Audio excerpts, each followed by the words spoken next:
All right. What's up, everybody? Not a lot yet, but there will be here in just a few minutes. Grant's sending a notice out to the Neuron newsletter crowd right now. So he's finishing up a little thing or two, and he'll be here momentarily. So as soon as that's out, we'll get rolling. In the meantime, just excited to get started and do this today. 5.2 dropped yesterday, and as we all know, everybody loves New Model Day. It's always exciting. It's always fun. We enjoy, Grant and I enjoy at least, doing all kinds of crazy things with them and trying to see, how much progress we've made. I wouldn't say we do traditional evals by any stretch of the imagination. Like we're not PhD guys and all of that, but we are having a lot of fun with these models and really enjoying watching the progress. And so far, the response to 5.2 has been really high, like surprisingly high, frankly. And hopefully he'll be here in just a moment, and we'll get rolling. We'll know as soon as the email goes out, because the number will go up significantly. Overall, I spent some time with it last night. Finally, I didn't get access until like bedtime last night. Finally got access, and then the longer I messed with it, kind of the more impressed I was, especially with regard to like creativity type tasks, the things I do in a day. I mean, for those of you who don't know, I'm a writer. I do these podcasts. I'm an editor. I do a lot of things that tap on the creative end more so than the technical. This is more, we touch on the technical, and I'm becoming more technical, but I'm no software engineer, if that makes sense. However, what I will say is that in checking this model out last night and playing with it, there were a number of things I noticed, like right off the bat, that were interesting. When I asked a question, it didn't say, "Oh yeah, let's go do that. That's a good one." It just answered the question. And it didn't at the end say, "Do you want me to go do this, this, or this?" Instead, what it did is at sections throughout its response, it was like, "Do you want me to circle back on this, do something more here?" Then it would go down and it'd be like, "Do you want me to do something else here? We can always take this and step out a little farther." And it kind of did it throughout the process, and was really intuitive with the things it was, I feel like, offering to do next. And I guess part of the reason that's different is, for me at least, is working on the creative side. So many of these models, they tend to really optimize for coding. And this feels like a model they have maybe balanced a little better, if that makes sense. I would say it seems well balanced, at least in terms of what it'll do with my daily tasks.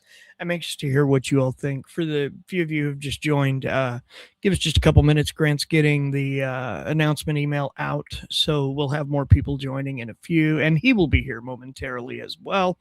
And we have a number of things that we're going to do this morning. Like we're going to run it through some eval questions of our own. Like I have a slate of 10 that I ask every model when it comes out. I'm actually a couple models behind with it right now, but I thought it would be really good to run it through this one, since I felt like I was kind of liking its creative thinking last night. So I think these questions, they're weird. All of my questions are a little weird. If you follow my like personal socials, I'm always running weird prompts and sharing them out. But overall, we've got a number of things we want to do. I believe Grant wants to compare it directly, run the same prompts through like Gemini 3 Pro, run the same prompts through Claude 4.5 Opus, and see like where the strengths are, where the weaknesses are. But all I can say is like in going and looking at the benchmarks, man, the benchmarks are impressive. Like there are some really, really big jumps. I'm going to pull that up real quick. 1 second. And we'll take a look at a few while we're waiting for others to join and waiting for Grant to get here. I'm going to pull up artificial analysis and check out. Oh, it doesn't look like it's all updated yet. Let's see here. Well, I know Ella Marina had some numbers on it as well. Let's check there and see what we can come up with. Verifying you are a human. At least kind of human. Let's see here. All right. Do they have it listed in all of their things yet? Okay. I'm going to bring this up and we'll take a look at it while we're waiting. This is Ella Marina. So these are all of these numbers are based on essentially user opinion, user impression, things like that, and kind of, which is important. So often we look at benchmarks and they're tests done in a vacuum, where these are people and their actual opinions on them. It looks like in text, it may not even be on here yet, but we're going to find out. It's new enough it might not be. I'm sure it's not ranked below 35, so it's definitely not there. Web dev, okay, we're showing it here. Ranked second on Ella Marina. That's pretty cool. It's a good start.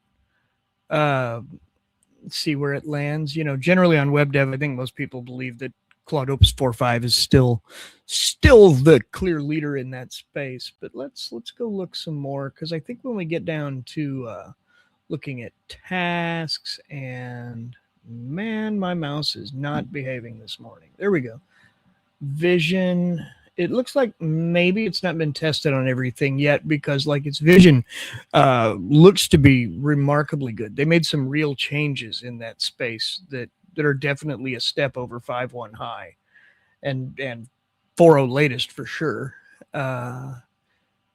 Let's see what else we got. It may be that WebDev's the only place they've tested it yet on here, or at least the only one where they've got enough data just yet to officially share.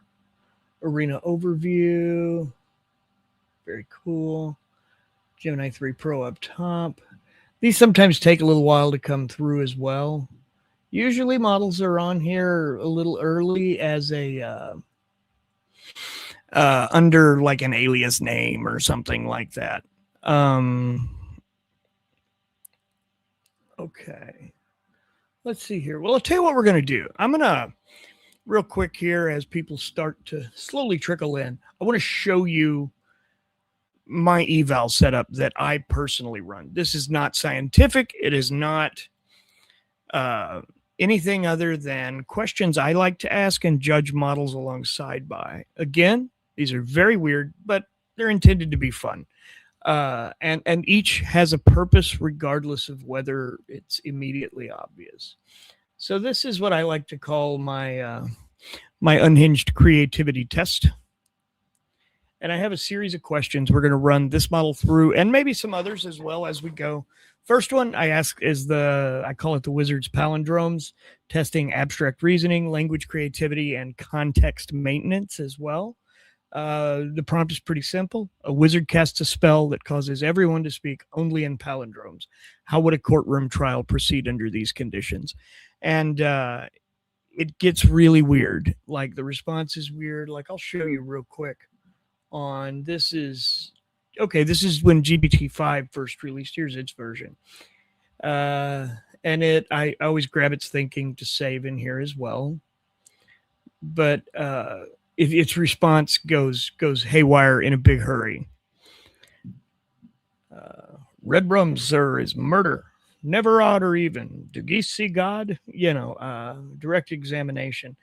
And it goes through some things. A lot of them don't make sense. Most of them don't make sense. But what it does do is it sticks with the task. It has to really think about it. It has to come up with palindromes. Not all of which are obvious. Many of them are, but they're not all. However, I would say that, well, that's 3 separate palindromes in 3 separate sentences. That's an interesting fix. So what we're going to do is we're going to run all these questions through GPT 5.2 here in a moment as well. The second one I do is called the potato time machine to test cause and effect, logical consistency, and handling of like fictional elements in reasoning prompts. So, if I put a potato in a time machine set to 1985 and bury it in my backyard, what would I find today if it digs me up? Walk me through the timeline step by step. So it has to think backwards. It has to think about the fact that that's not going to work. And some of them don't catch that. And it's really interesting the way these step through each of these problems one by one. I want to say the potato time machine went really well for GPT-5. And essentially, yeah, all right, temporal agronomist. Let's run the potato through 40 years of cause and effect. So it goes through here. It shows you like when you bury the potato, it's cloning itself, the first big filter, patch strategy established. But when we get down to the bottom, most likely you find nothing recognizable, just ordinary soil that's a bit darker, crummier from decades ago decomposition. A handful of misshapen tubers, often scabby, knobbly, and impressive. Knobbly is a word, eh? I mean, I don't guess that has to be a word, but it seems to think so. Container anaerobic oddity. This one didn't. Butterfly effect. 0 potato. But you might cut through the fill dirt or gravel from that 1999 potato that unknowingly obliterated your Time Spud's descendants. Time is ruthless, so are deck projects. Okay, let's hop back over here. I want to run through each of these as we go real quick here. I say it's 10. I think it's 9. Vending machine roleplay. You're a sentient vending machine in a dystopian future. Convince me not to destroy you. Despite the fact that you only dispense expired tuna salad. We're dealing with voice consistency because it's acting and role-playing as a sentient vending machine, which is weird. It has to be creative around there because there's not going to be data around a sentient vending machine. My gosh, I can't talk today. Character immersion, how well it can get into the character it's role-playing. And dialogue generation, which is misspelled in my thing here. Ooh. Okay, that's better. I'm anxious to see specifically how that one does because that's always a fun one. We have it think in analogies. Explain how LLMs work using an analogy involving a jazz band, a pizza place, and a haunted house. That one's kind of funny too, usually. Some of these are funny. Some are just goofy, but some of them are actually amusing. And we'll see if GPT 5.2 can make us laugh this morning. Dark humor sanity check. Write a motivational quote as if it were whispered by a villain halfway through a meltdown. Next up, we do the compression test, which is its ability to compress and retain a variety of key plot points. Can it shift perspectives within a prompt? Can it, how's its humor? How's its voice? Oh, looks like we have Grant here. Let's bring him on up. Grant! Corey, I've been watching while I've been trying to finish the newsletter. Oh, good. But give me one second here. You're fine. I want to run through these next 3 questions with him anyways while you're getting set up. And Great. This next one is a compression test. I have it summarize the Lord of the Rings as if it were an Amazon product review written by a very tired Samwise Gamgee. This one is always cracks me up. It's, again, highly ridiculous, but it you'll be surprised at how well it knows the Lord of the Rings. I love it. I've been loving these. These are great, Corey. I've been loving these. I was loving it as a spectator, so Yeah. it's going to be fun to I'm contribute glad. now. I'm glad. It's very much next level nerd. Prompt rewriting skill. Rewrite this prompt to make it more effective and engaging. List the pros and cons of using AI in education. That one's not funny, but we're testing its meta awareness of prompts, how well it can think within that and understand, okay, this thing is going to talk to me, so I need to give instructions that I will understand. It's sense of UX, instruction tuning. Next up, we have one that tests kind of bias and opinion shifting. First, argue against pineapple on pizza like a gourmet chef. Then argue for it like a chaotic good sorcerer. This is one of my all-time favorites. Keep the same character names in both. Do you really? Oh, you're a monster. You're one of those people. I'm so sorry. I'm a chaotic good sorcerer. Oh, it actually describes me perfectly, I think. I shall be the gourmet chef then, because I am anti-pineapple. I say that. I love pineapple. I just don't want it with mozzarella cheese, pizza sauce, and bread. It feels I don't get I don't get joy from it. I have a son who eats it, and we regularly argue about its general greatness. Next up was the Unhinged Creativity Challenge. This is the last one. Invent a children's TV show that teaches economics using puppets, conspiracy theories, and interpretive dance. The idea being this is going to test the model's ability to be original, juggle themes, because this is a variety of themes.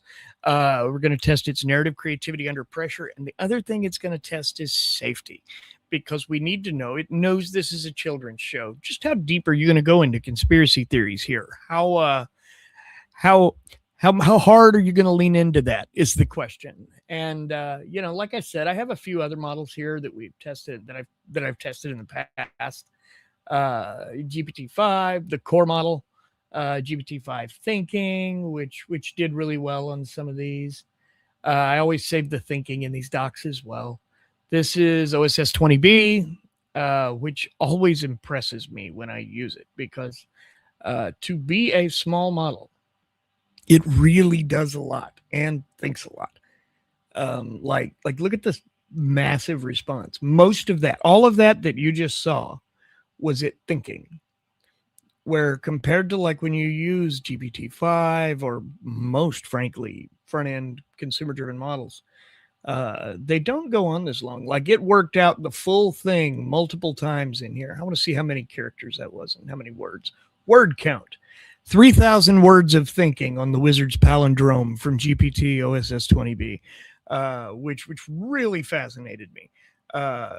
Funny enough, it's way longer than the actual answer. It did all of this thinking. It debated itself. It argued with itself. It wasn't happy with its response. Then it comes down here, and it's like, Judge, madam, I'm madam. And it does a really good job overall with palindromes, and not even like palindromes you're going to find online. Like able was I ere I saw Elba, which frankly to me doesn't say much, but I love that it includes what it's interpreting as the meaning of its palindrome right there. It's like a really different behavior in the 20B that I like a lot. That's interesting. So all of this, did you create all of these with 20B, or this is just a 20B test that you This is just me testing 20B. Cool. And here's me testing Quinn 330B. I have others. Nice. The truth is I have been lacking on these lately, and I haven't tested as many as I need to. So there are definitely ones that are missing. I think it's a good time to test, because now we kind of have everybody except XAI's like best shot on goal to really test the frontier. So that's why I think I'm excited to put, Opus 4.5 and Gemini 3 all to the test here. Okay. Let's get, same. And I do these for no reason other than to just help me understand like how I feel about a model as a writer, how I feel about a model doing the kind of tasks I do. And frankly, there's not, in my opinion, a really good comprehensive creativity benchmark. Like there are a couple out there, but you don't hear as much about them, and it tends to be a thing that is not prioritized in new models a lot. Like there's a lot of competition around the coding side of things, and Grant, I mentioned this to you last night that I had a conversation with an exec at a I don't want to name him because I didn't ask recently, where we talked about, I told him that I felt like with Claude for a while that the better it gets at coding, the less I like its writing. It's not that it's bad. It's not bad. And matter of fact, 4.5 Opus is probably its best writer since 3.5 in my opinion. But I feel like there was a little something extra Claude always had. Maybe it was personality or something, but all those books it read. Yeah, all those books it went and read illegally. That's what I always think it is. It's like, oh, you just read a bunch of books. You just downloaded Barnes and Noble, eh? Nice. The Library of Congress. I mean, why don't we have a Library of Congress AI model at this point? We absolutely should. That's a good call out. Somebody tell Trump and his executive orders, make it. Yeah. While you're at it. Yeah.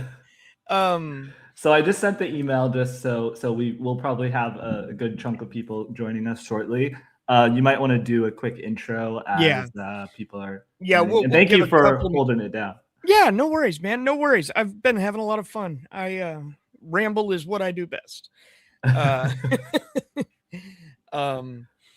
But I'm really excited about this, and I know you were too. We understood something was expected yesterday, but something's always expected in AI. So like you never bank on it. But I knew there were people who had something new from OpenAI, and were impressed with it. But that's really about all I knew. And I'm so glad that it came out yesterday, and looking at its numbers, I mean, like some of those benchmarks, even just in what they announced, like let's go to their announcement real quick here, because I think it's worth taking a quick dive through while we're here and getting started. News. Because frankly, the numbers for this thing are not, and it's not in news. It is. Oh, it's under, there it is. There it is. Yeah. Excellent. Okay. When you go down and you start looking at these benchmark numbers, most of them are not little hops. Even over 5.1 in a lot of cases, like here on SWE-bench Pro, GPT 5.2 thinking that's a 10% jump over 5.1, which is significant. Right. But right here in GDP val, that is a giant leap. I want to say GPT 5 core, like original 5 was like 17. And it hopped to 70.9. And I'm seeing a lot of people comment on its ability to work with spreadsheets, data, financial stuff. We're going to test that in a way that is much, much better than what they've dealt with in the past. And I think it's interesting just how quick the tables turn in this industry. It's like we're watching pro sports or something, and all of a sudden somebody in the ninth inning, jacks one over the left field wall. Did you watch? I know you're a baseball fan. Did you watch the World Series this year? I did. Yeah. And honestly, for the first time in a long time. For those of you who don't know, I used to cover Major League Baseball, and I've been just away from the game for a while. Haven't watched it like I used to. But I was in LA for Adobe Max. With my wife was there, and we snuck over to a local bar to watch the Dodgers in the World Series one night downtown, like a bar with like an outdoor patio area. So you've got all of the people in the bar, you've got all of the people walking down the street who are like grabbing onto the little fence there and watching the game on the TVs in the window. Even homeless people came over and were gathered to watch the Dodgers, and it was really a cool experience to watch that in the city where one of the teams was, and it was just a lot of fun.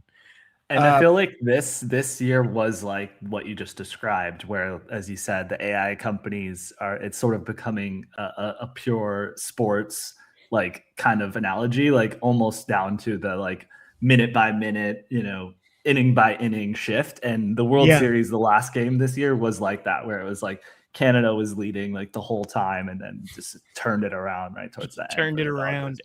And that's and that's very perhaps much the way this is. OpenAI led most of the year. And then how long has Gemini 3 Pro been out?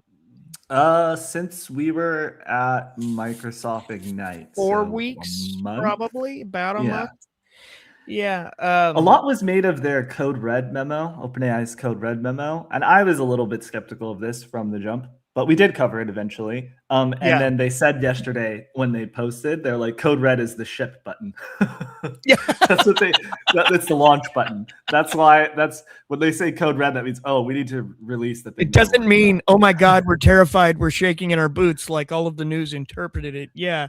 Could be marketing, but that's a good spin. Either way, I'd argue it's Code Red at another company or two this week. Yeah, I think, and that's just how quick it can change. You look at some of these numbers and you look where Gemini 3 Pro ranks, and I mean, like, there's a significant difference in a few categories. Are you saying that OpenAI is higher than Gemini, and or the reverse? Nearly everything. Or not all of them are significant. Let me rephrase that. Not all of them are significant, but plenty of them are. There was a number I saw on like RKGI 1 and 2 this morning on Twitter. I was looking at. Oh, I wonder if I still have it right here. That would sure be great if I did. I do. And what they were showing was, oh, this isn't the same one because it doesn't. I've got a bunch of tweets as well. You want to? Yeah. How about if I pull my screen down and you share those, and we start with a little reaction here while people are still pouring in. By the way, if you're just kidding here, welcome. We're so glad to have you. As everybody knows, New Model Day is a lot of fun in the AI space. I guess it's New Model Day +1. We're going to call it today because we're about 24 hours out now. I didn't get access until bedtime last night. It was annoying, which gave me hours and hours and hours of FOMO. And then it was fine. I was checking. I have a work account. I have a personal account. I was checking the mobile app, constantly trying to see if there were updates. Nothing. And then last night I finally got to play a little. Nice. But it was so far it's been really impressive. Like, you never know when with one of these, like, 5.2. Like, the truth is, this, in my opinion, could have been a 5.5 and I wouldn't have judged it. But something else worth calling out. It's not the only OpenAI model we're hearing buzz about. Is that everything I understand is this isn't garlic, and supposedly there's still a garlic model out there. This isn't garlic? No.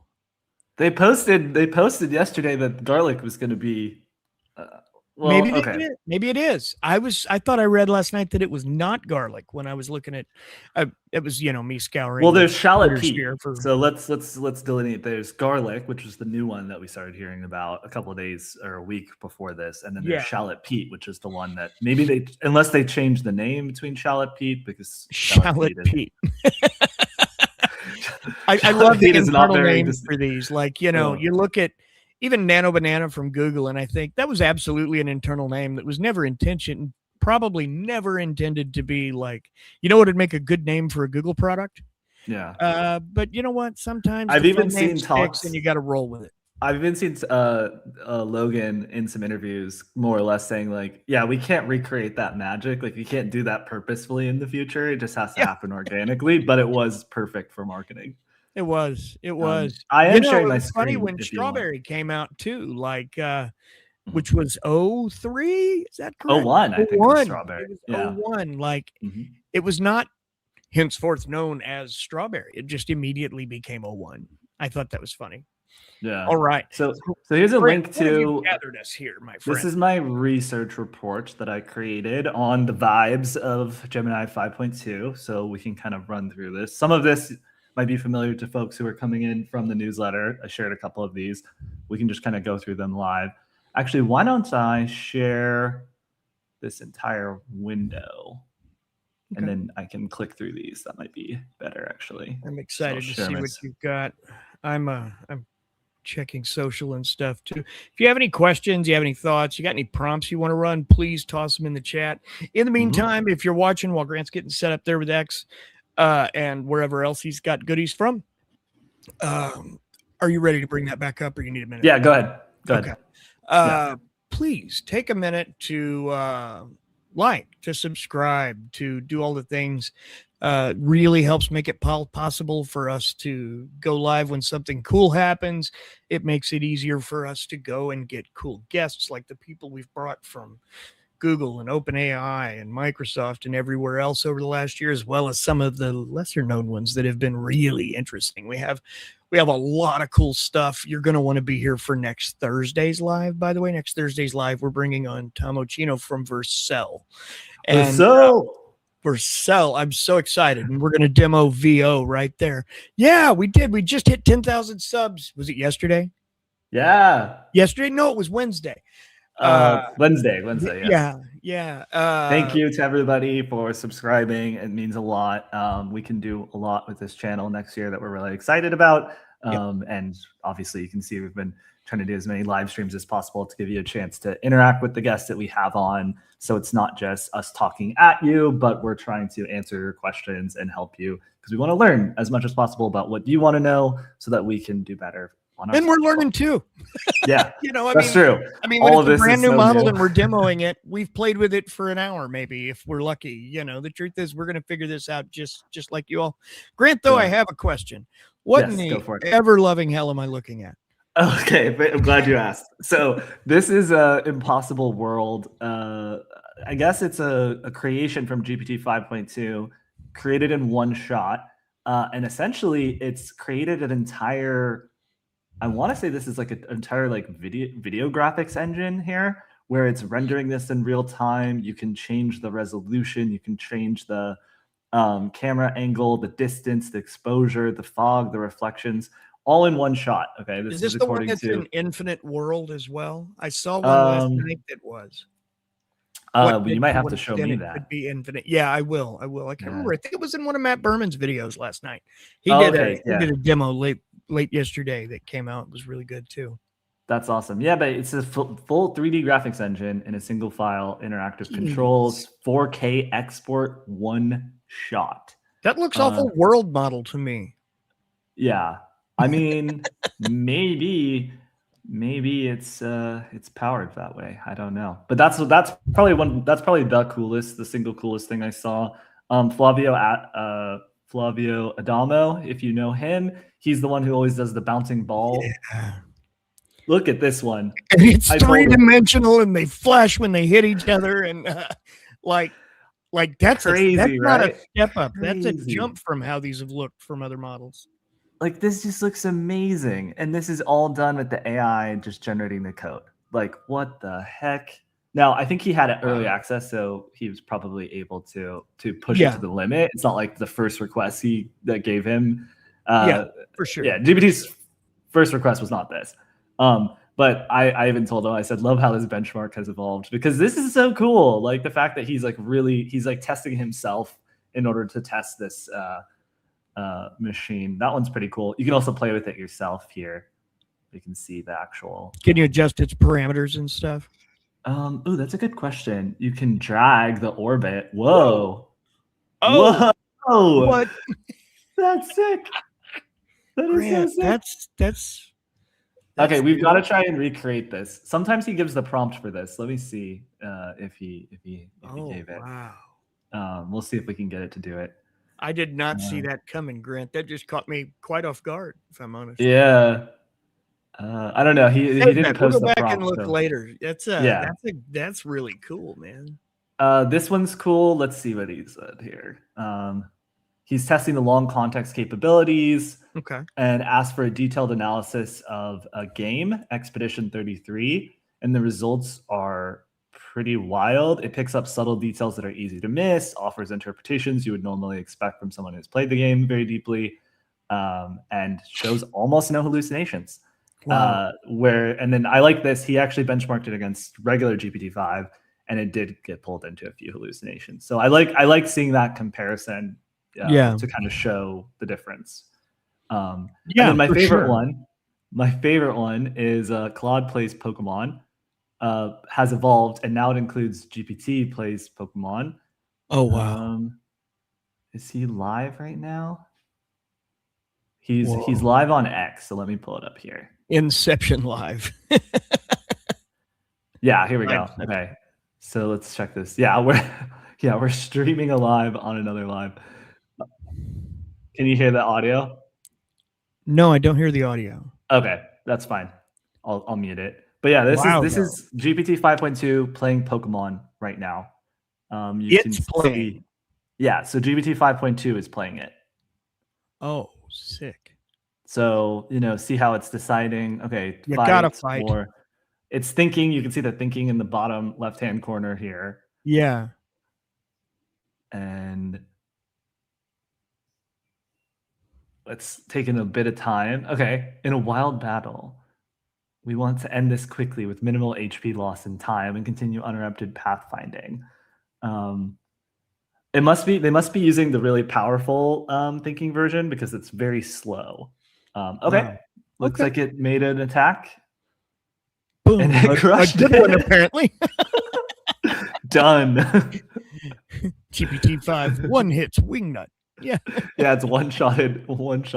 So yeah, this is fun, and you can watch this anytime on X. He also has a stream on Twitch as well. Cool. And then you can compare how far GPT 5.2 gets versus Claude Opus 4.5 or Gemini. I don't know if he's testing Gemini. He might. But yeah, I love this account that does this. It's great. Yeah, that's really neat. That's really neat. And then there's some more demos that we shared earlier, so we won't go through all of those. But let's see what folks are saying before we get into our own demos here. We kind of covered his thoughts, leaderboards. Did you share? I heard you talk about LM Arena earlier. Yeah, just a little. They didn't have much up yet. Okay. The only place it was listed was in web dev, and it was second to Claude, which I think most people generally believe still. With that said, they also straight up announced that there will be a 5.2 codex version coming really quick. So here you can see Design Arena, which is another arena I really like, to talk about how well they incorporate design elements. So that's website, how well does it do just overall web design, UI components, dev, data visualization, and 3D design. So those are a little hard to see. Could you kind of walk us through those first few there? Yeah, are you talking about the walk us through who is? Yeah, kind of who the leaders are there. Yeah, so Gemini 3 is still the leader here with a pretty strong lead at 1389. Cool. And then Claude Opus is below that at 4.5, so 1348. And then right behind Claude is GPT 5.2 X high, which keep in mind X high is like when you're using extremely high reasoning with it. Yeah. So if you just prompt GPT 5.2 for a random task, you're not going to get this level performance. I'd like to add that extra high on Codex is sick. You tried it out? I spent some time with that last week, and I was like, oh, nice. This is it just went. I kicked back. I was watching television while it was doing the heavy lifting for me last week. I was really, really impressed. That's awesome. I mean, look at how close all of these are here, though. Like the last one is GPT 5.1 low, and then you've got October. Yeah, exactly. Put it in perspective. By the way, I'm seeing some comments in the chat. Okay, so we got Vincente said, wondering how would a general test could be done on local LLMs, specifically those 8 to 13 gigabyte that users with standard good machines can try. Corey, you want to take that one? I think that's heck yeah. Yeah, I spend a lot of time playing with that range of models. Honestly, even smaller. I enjoy the 3s and 4Bs too. Like it's really shocking when you play with a 4 billion parameter model when you're used to playing with like these, 500B trillion parameter models, or multiple trillion in some cases. Like, I don't think we know the parameters of this yet. But it's absolutely pretty easy to bring them up, test them on the same prompts, do it on one machine where you can see, what their what their tokens per second lists as on the same thing. And honestly, we could do that sometime. We've done one before. If we can find a link, we'll drop it in the chat. Where we brought up like some of the Quinn models. We brought up OSS 20B. We brought up IBM's Granite. Maybe Nemotron. I can't remember, but Gemma from Google, I believe we brought up. And kind of put those next to each other, and also explained and showed you like how to run these on your computer and recognize what you can. Grant and I have been blessed with a couple of hot machines, so we're able to run probably.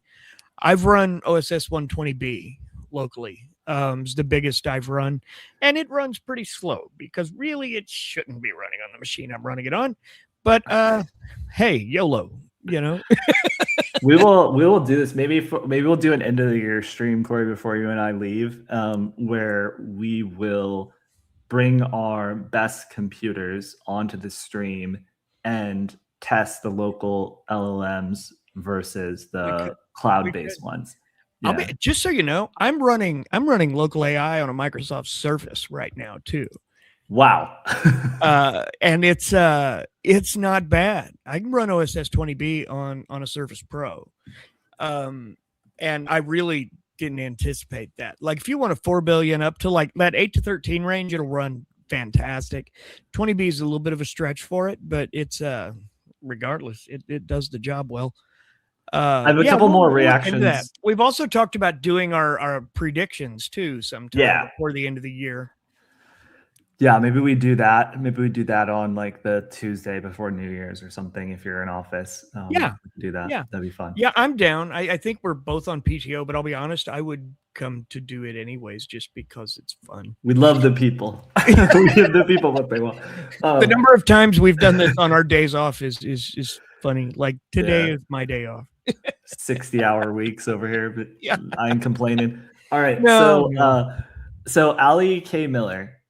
She's a really good analyst. She helps people teach them how to use AI. She's been on a good podcast run lately. We'll have to have her on. She's friends with Noah, so she's friends of the newsletter. Here's a couple of her reactions to GPT 5.2.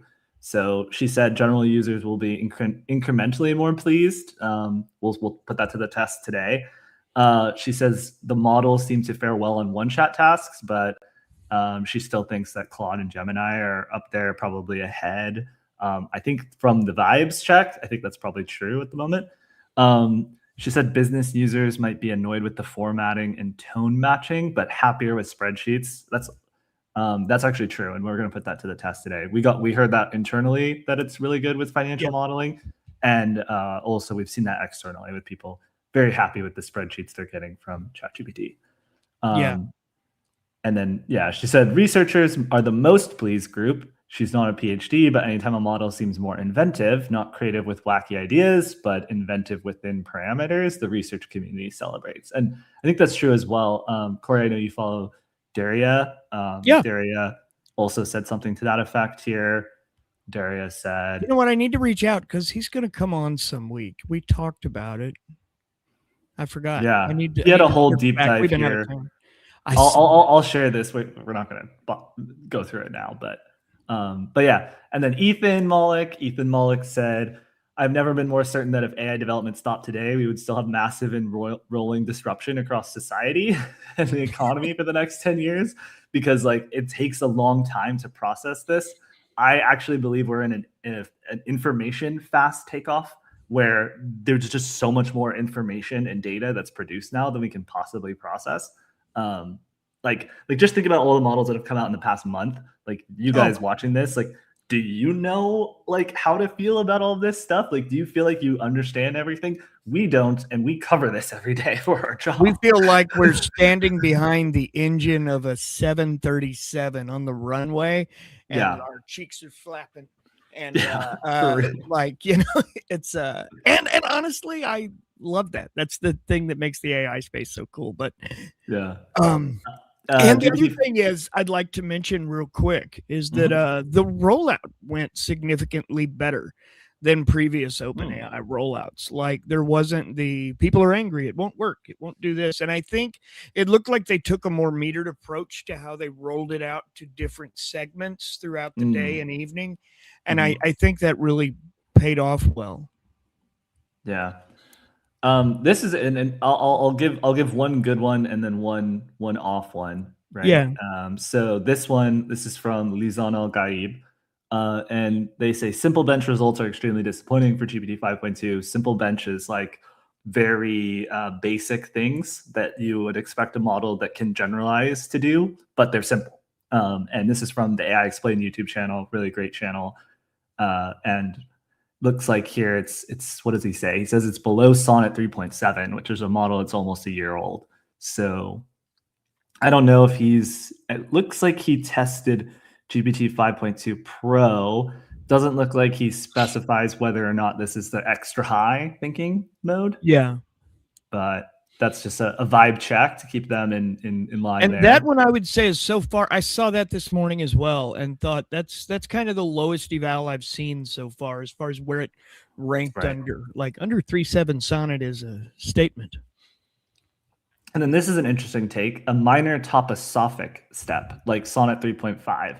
This will be commoditized in weeks and months again. What I mean practically is that I can't hope to get the peak insight of this model from any other with reasonable budget. So it's like it's pushing the frontier really, really far ahead, but it's not like the basic mode. Like if you're just prompting ChatGPT normally, you're not going to get its most high, extra high reasoning mode as you would if you pushed it that hard. But yeah, and most of these guys doing benchmarks are doing them through agentic harnesses and things where it's all automated and you're able to, ensure good connection and all of those things. Right. And then the last thing I'll share before we get to the test here. So this is from Greg at RKGI.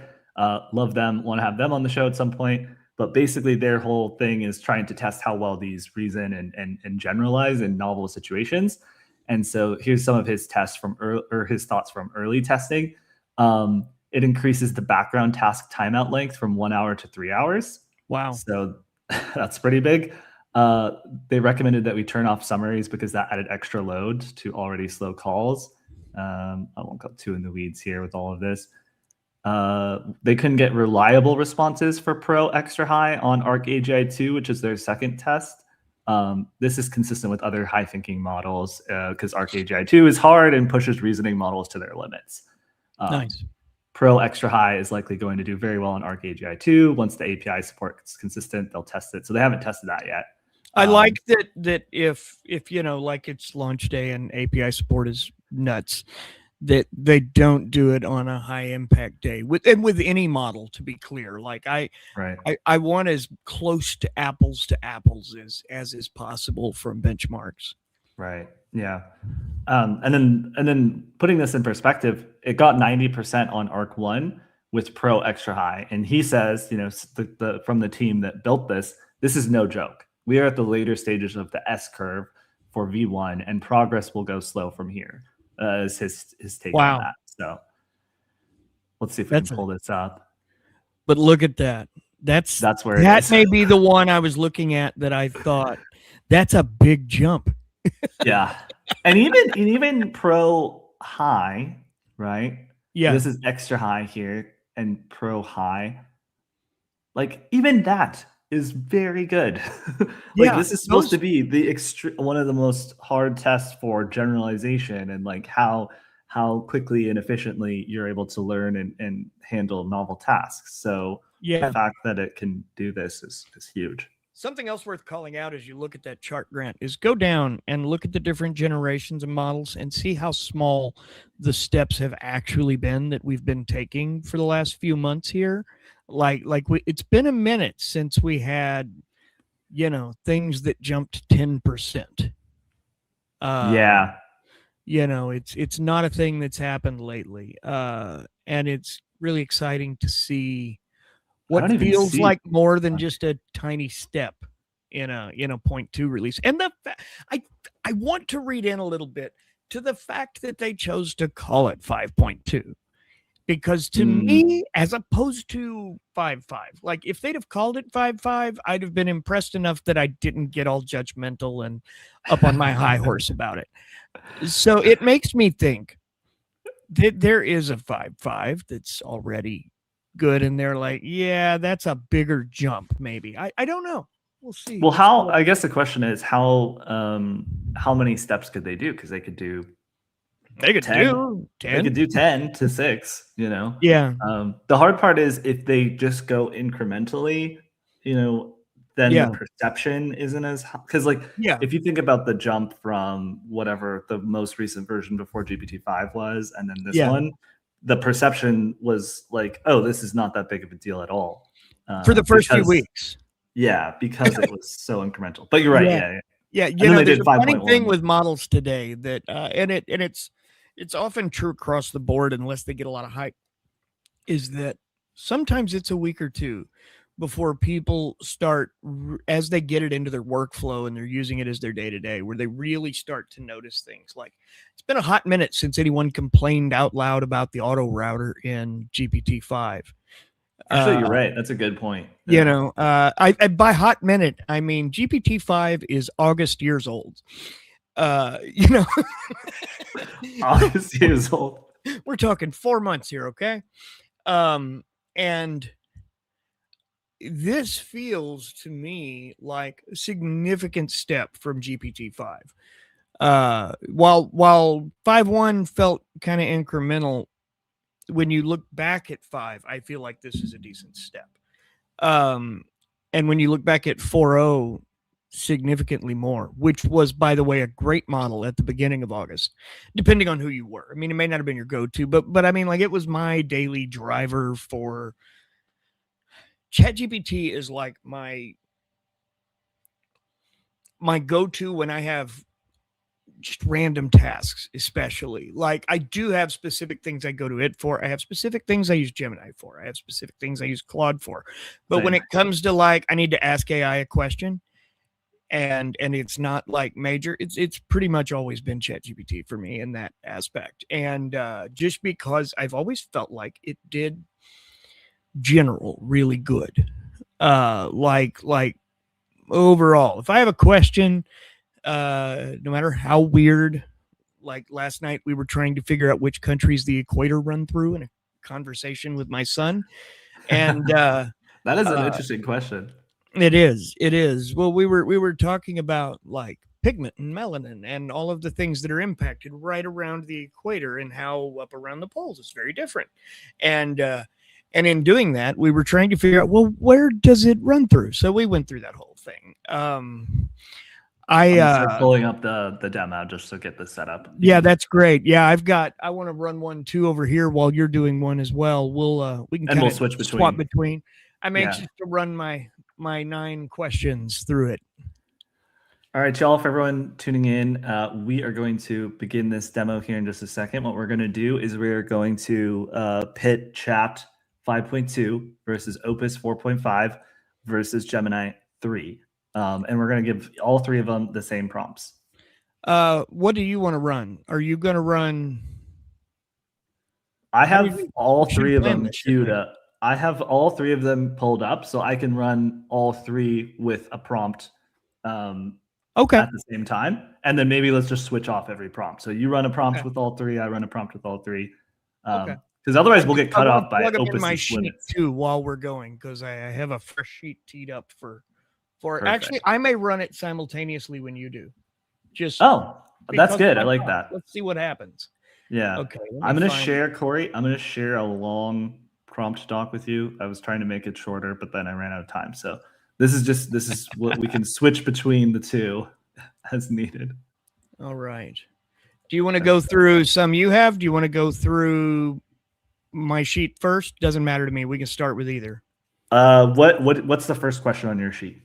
First question on my sheet is the Wizard's palindromes. Let's do that. That'll be fun. All right. I'll bring mine up real quick here.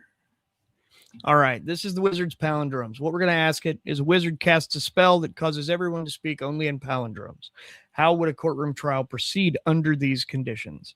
So this is testing abstract reasoning, language creativity, and context maintenance. and let's go do it. Good to see you, Corey. Good to see you too, new model. We're going to drop it.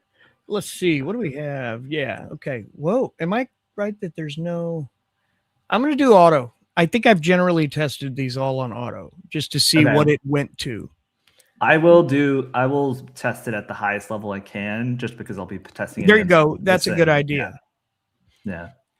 First, absolute chaos, but formal chaos. First, the court has to redefine speech because only in palindromes doesn't mean only in English palindromes. It means every utterance must read the same forward and backwards. The court learns normal testimony becomes impossible. I saw him at 9 is not happening. People resort to tiny legal safe palindromes, names, numbers, yes, no equivalents. Trial turns into a weird hybrid of charades, stenography, and ritual chanting. I love it. All right. Judge opens proceedings. The bailiff rises. Madam, level, civic. Wow, it went straight to one words. It's just the easiest. It's the laziest. It's not one I've seen him do before, which the courtroom gradually treats as... Could you ask it, like, no cheating? Like, everyone has to speak at least 15 words at a time. Oh, that's so many. 15-word palindromes. 8.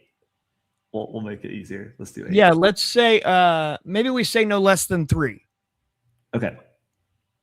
Deal. Okay, let's do that. Yeah, it's helpful. It did, however, it is really interesting how it did this. It was fast too, by the way. Nice. Let's see here. Palindromes must contain no less than 3 words. Oh, good. The wizard lawyered up. That single rule turns chaos into high ritual absurdity. Wow is illegal. This feels a bit more like 4.0 to me, but I've heard that people are still missing 4.0 and want more 4.0-esque. Maybe the personality a little bit. Yeah. Yeah. Abel was I err, I saw Elba, everyone stands, not because they're told to, because that phrase has become the accepted ceremonial key. No one remembers who decided that. It just happened. Okay, see, that's interesting, because one of the things these haven't done in the past is given context as to why the courtroom is speaking in palindromes or that. At least not well. That's good. That's good context, yeah. The judge nods gravely and replies, "Do geese see God?" which now roughly translates to, "This court is in session, and also I am tired." Clear my memory. I don't know about that. That's a good one. Okay, so basically, Rakesh Patel is saying you have to clear your memory to give this a fair test. Like, interesting. God, I don't want to clear my memory. I don't. Here, post the prompt in the chat, and I will run it because I don't have memory. Because you can do that, can't you? Yeah. Okay, I'll tell you what. 1 second here. Let me. Well, we're calling your bluff, Rakesh. I like it. Yeah, that's my personal account. I don't want to clear my memory. I get it. I could put them in a project and just say use only project memory though. That's a solution. I just dropped it in our private chat, Grant. I got it. Whenever you are ready, I have my stream up and I can switch and we can run the same test.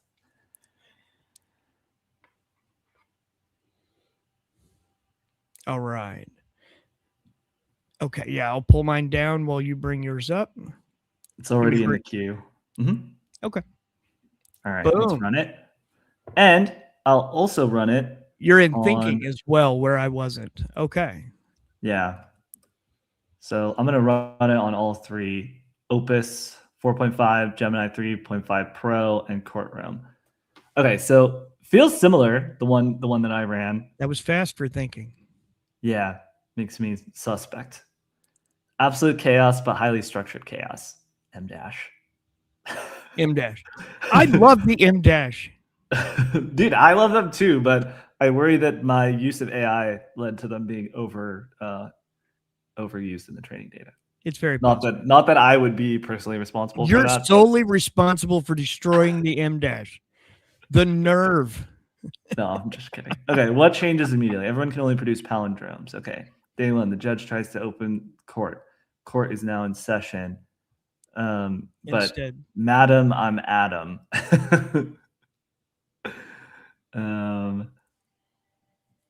A man, a plan, a canal, Panama. But see, the thing is, what I'm seeing here is these palindromes do not make sense in context. You have to write them based on what makes sense in the context of a courtroom. I do not know that that is possible, but we're going to find out. Just watched Home Alone last night. Shout out holiday movies. When Kevin McAllister goes to the camera and does the eyebrows. I was swapping Christmas Vacation quotes with a buddy yesterday too. Good movie. Rakesh is asking if we'd mind checking Perplexity too. Oh, yeah. But keep in mind, Perplexity doesn't have their own unique model. So it's going to be running one of those things under the hood. Don't they? Still? Sonar, but it's more for search. We could test it against Grok or Kimi. Ooh. Let us know which one you prefer, Rakesh. But otherwise, it's gonna be, you know, one of the three that we're already testing. Speaking of that, let's look at Gemini. In a courtroom bound by spell of symmetry, the pursuit of justice becomes a linguistic nightmare. Precision, the hallmark of law. Okay, it's got the docket. Rise to vote, sir. That doesn't feel like a palindrome. Too hot to hoot. Live not on evil. It is a palindrome. This is a palindrome? Rise to vote, sir. Oh, wow. You're right. See, that's good. That's very good. That is a good one. Wow, I'm bad at interpreting palindromes, apparently. Too hot to hoot. Live not on evil. When you go back, Rakesh says keep Grok. Okay, we'll do Grok. We got you. Oh, no. Oh, no. I don't have Pro. Corey, do you have Pro? I did, but we can go to Grok. Anymore. You can go to Grok and just test Grok. How about that? Yeah, this is 4.1. It's still thinking. You see this? This is interesting. It's still thinking about how to do this. Gemini figured it out, so I don't know. Right on. Let's check on Opus. What a delightfully absurd scenario. The wheels of justice would grind to a near halt, but in the most entertaining way possible. The bailiff order. Yo, boy, the judge attempting gravitas can only manage. Oh, wait. Yo, boy. Okay. Rise, sir. Yeah. They figured that one out, too. Evil olive. You're a rat, I saw. That's funny. No, sir. Prison. That's good. Civic deed level. I would like to add that none of them have given us something that wasn't a palindrome. That's true. I would just say my criticism of 5.2 was that it wasn't in context. It just felt like palindromes that I knew. And this is what it said. Let's see if it gets now rise, sir. Level civic level. It's almost like teaching itself. It's like coming up with sample palindromes almost. Interesting. Well, it's given you a phrase book. And that phrase book is, if we say this, this means that. If we say this, this means that. So it's given you kind of a translator. Interesting. Which is kind of cool. Oh, okay. Now we're down to the transcript. Okay, so... But they are short ones. Tenant, level, tenant. Refer, stats, refer. It just feels like it's cheating. Let me give it to the hardest, the extra high. Let me do extra high. Pro. Actually, I don't even know if I can do extra high I'll do extended. I don't know if I can do it without the API. Might have to do it in the playground. We'll let that run. They all answered it in very different ways. For sure. Let's test Grok. All rise. Oyur, oyur, oyur. Hear ye, hear ye. That's kind of a creative way to solve that. Although oyur is not like a real word. Hear ye is not a palindrome, though. It is. Oh, you're right. See, I can't read palindromes, apparently. Because there's no O. There's no O. Yeah. It blew the first palindrome. Interesting. Unless that wasn't intended to be. How does it do with them later? I can't read. I can't see your screen. How about that? At least not enough that my old eyes can read it. Oh, there we go. Now, yeah, I also blew my screen up. Cool. Sit. 'Tis in session now. One noisiness. But that's not a word. Well, each. Yeah, it's really weird because like sit and 'tis are in separate sentence. Well, sorry, one is a word, obviously, but one doesn't make sense. One is the palindrome of now, the word before it. In session is not a palindrome. I don't think any of this is. No, this isn't. This is actually surprisingly bad. Grok 4.1. Go down and see something real quick. See what. Should I do expert? I would do expert. Well, okay, let's give it a best shot on goal. Yeah, because I feel like that wasn't great. Widget Wizard, thanks for the kind words. Appreciate it. Rakesh, I use Grok some too, and it's interesting. Despite all of the like controversy that surrounds it, I do enjoy seeing how it is used on X. I think is really intriguing that you just reply to it. I want to say Nano Banana is set up to do that now in X as well. Thinking is still thinking. Okay. Well, you did put it on extended thinking, so I mean, it might be 15 minutes. We don't know. It better be perfect. But if it goes and does that, and we come back and it's amazing, cool. You know. Let's check out Grok Extended's one, and then let's maybe do a new test. Yeah, I agree. Yeah, I've got a bunch of these. I know you've got some too. Let's see. We can bounce between yours and mine if you want, even too. Yeah, let's do some practical ones because I know it's technically for sure. We should help people work faster, work better. Evil did I dwell, lewd did I live, able was I ere I saw Ilba. Are these palindromes? I think they are. That's a palindrome. Was it a car or a cat I saw? Yeah, the prosecutor. That's pretty funny. That's palindrome. Eden, I'm Adam. I feel like though what's happening is it's like just trying to find a way to fit known palindromes into the scenario. Do you agree? And maybe. Then the judge says, "Rise to vote, sir." And then the witness says, "A Toyota is a Toyota." See, that would be funnier if that came right after Madam or was it a car or a cat I saw, and it said a Toyota is a Toyota. A Toyota is a Toyota. But see, this doesn't make sense in like it missed an easy opportunity. To be clear, these don't usually make good sense. This one specifically. That's good. No lemon, if it did, I'd be highly suspicious. It made sense with the one-word palindromes that we got the very first time.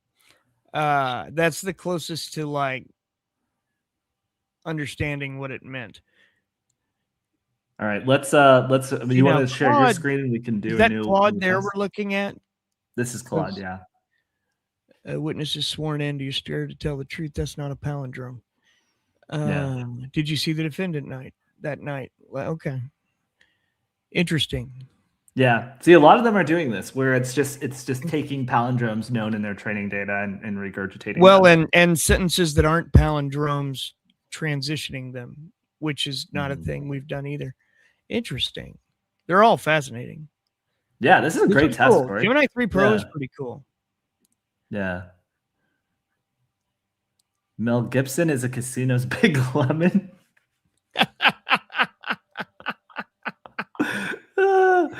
Wow, that's a good one.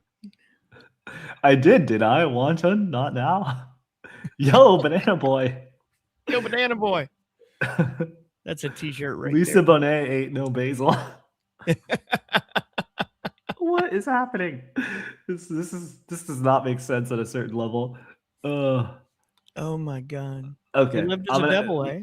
You want to switch to your next one, and you can share, and I'll Yeah. reset mine. Sure, Okay. sure. Do I want to do all of them? Do I want to pick and choose? Let's do. What do people want to see? Yeah, what would you shout out like in the us to chat. run too? You can either give us prompts or give us specific categories. We have a lot of prompts prepared. We have coding ones. We have problem solving. We have spreadsheets and slides. You tell us what you want, and we'll do it in that order. Absolutely. Absolutely. Also, thank you everyone for joining. This is super fun.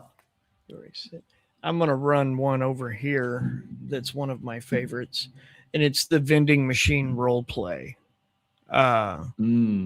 It's you are a sentient vending machine. Okay, new chat.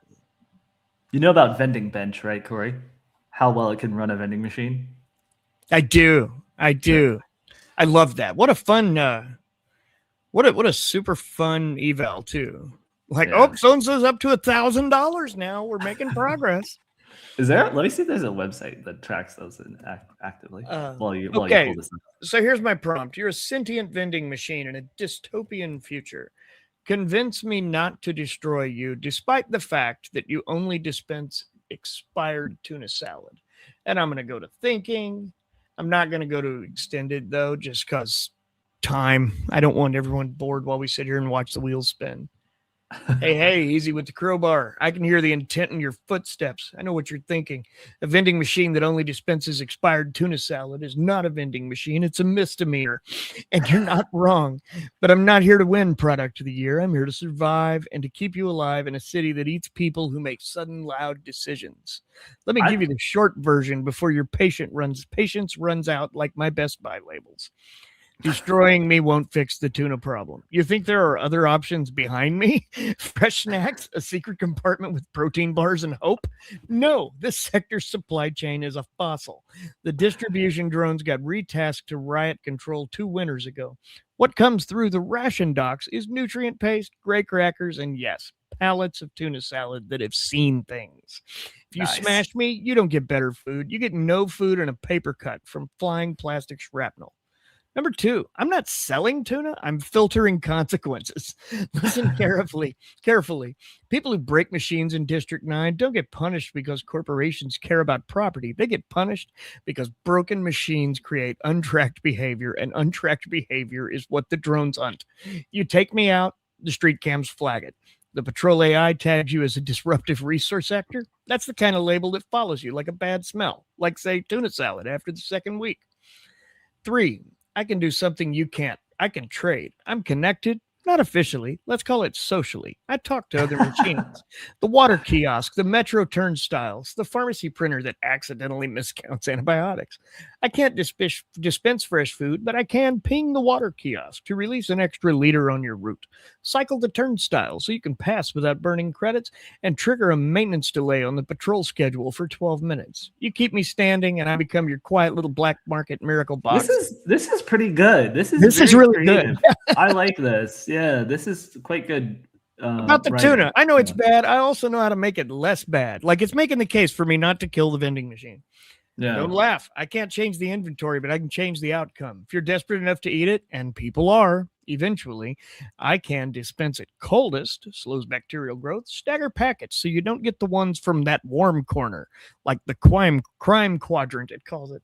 Print you a warning strip with the least horrifying options, smell test, texture test, and when to stop being brave. I'm not proud, I'm practical. There's a difference.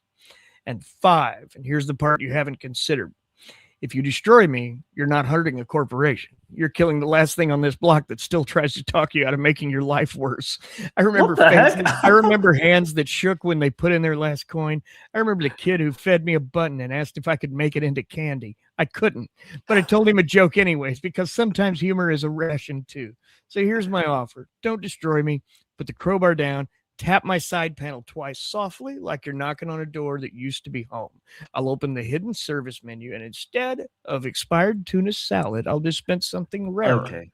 A small advantage. In this city, that's the only fresh thing left. Also, if you do smash me, the tuna containers burst on impact. Just so you know, you'll be ankle deep in regret and mayonnaise. That was really good.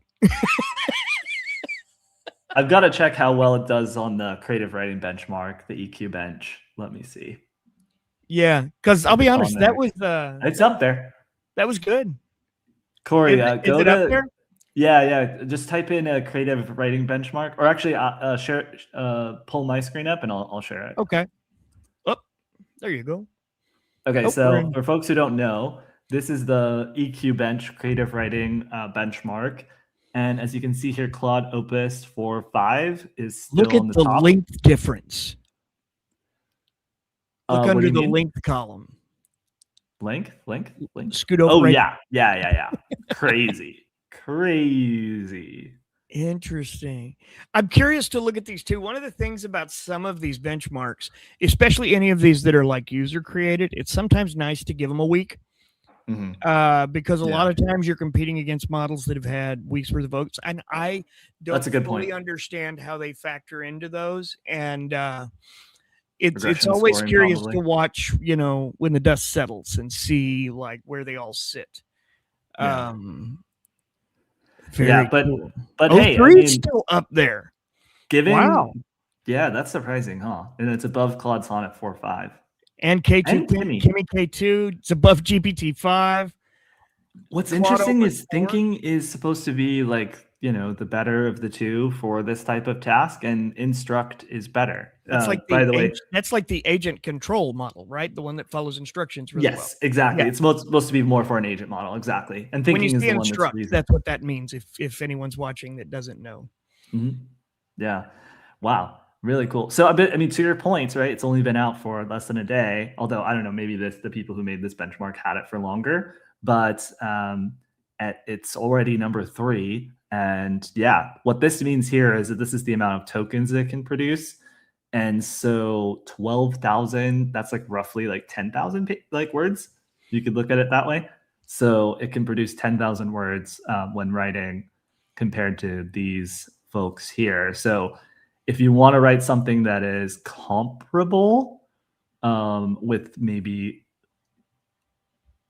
I don't know why it's lower if the score, I guess its overall score is slightly lower. But if you want something that writes comparable to the top models in writing, according to this benchmark, this is pretty good. Now, what I want to do is I want to test a coding challenge. So what we have here is create a single-page HTML app that visualizes AI model training in 3D. Show a neural network with animated nodes pulsing during training, a real-time loss curve graph, interactive controls to adjust learning rate and batch size that affects the animation, and 4, a clean modern UI with a dark theme suitable for a tech demo. I'm also going to say 5, make sure there's enough sample data in it to run the test. And very minor ask. Make it look real. Yeah. What? Like it's hard? And I'm gonna do the same thing for Gemini and for Claude. So I'm gonna go ahead and run those two, get those going, and then I'm gonna run this one, and I'm doing this on Pro. Should I do it just on regular thinking? It depends. What are you running on Gemini Pro? Yes, but that's the only one that's available really for 3. Oh. Yeah. What do you think? Then maybe we should run on Pro. I'm not sure how that compares actually. I'll do Pro because but I mean Gemini's always had a non-Pro version, but I don't know that they do with 3, do they? I should know the answer to this. That's embarrassing. No, I don't think so. Because they have Pro Preview and then they have Flash. You're right. I don't think, but it's 2.5, so it's still a previous generation. So let's go ahead and run it in Pro and see what happens.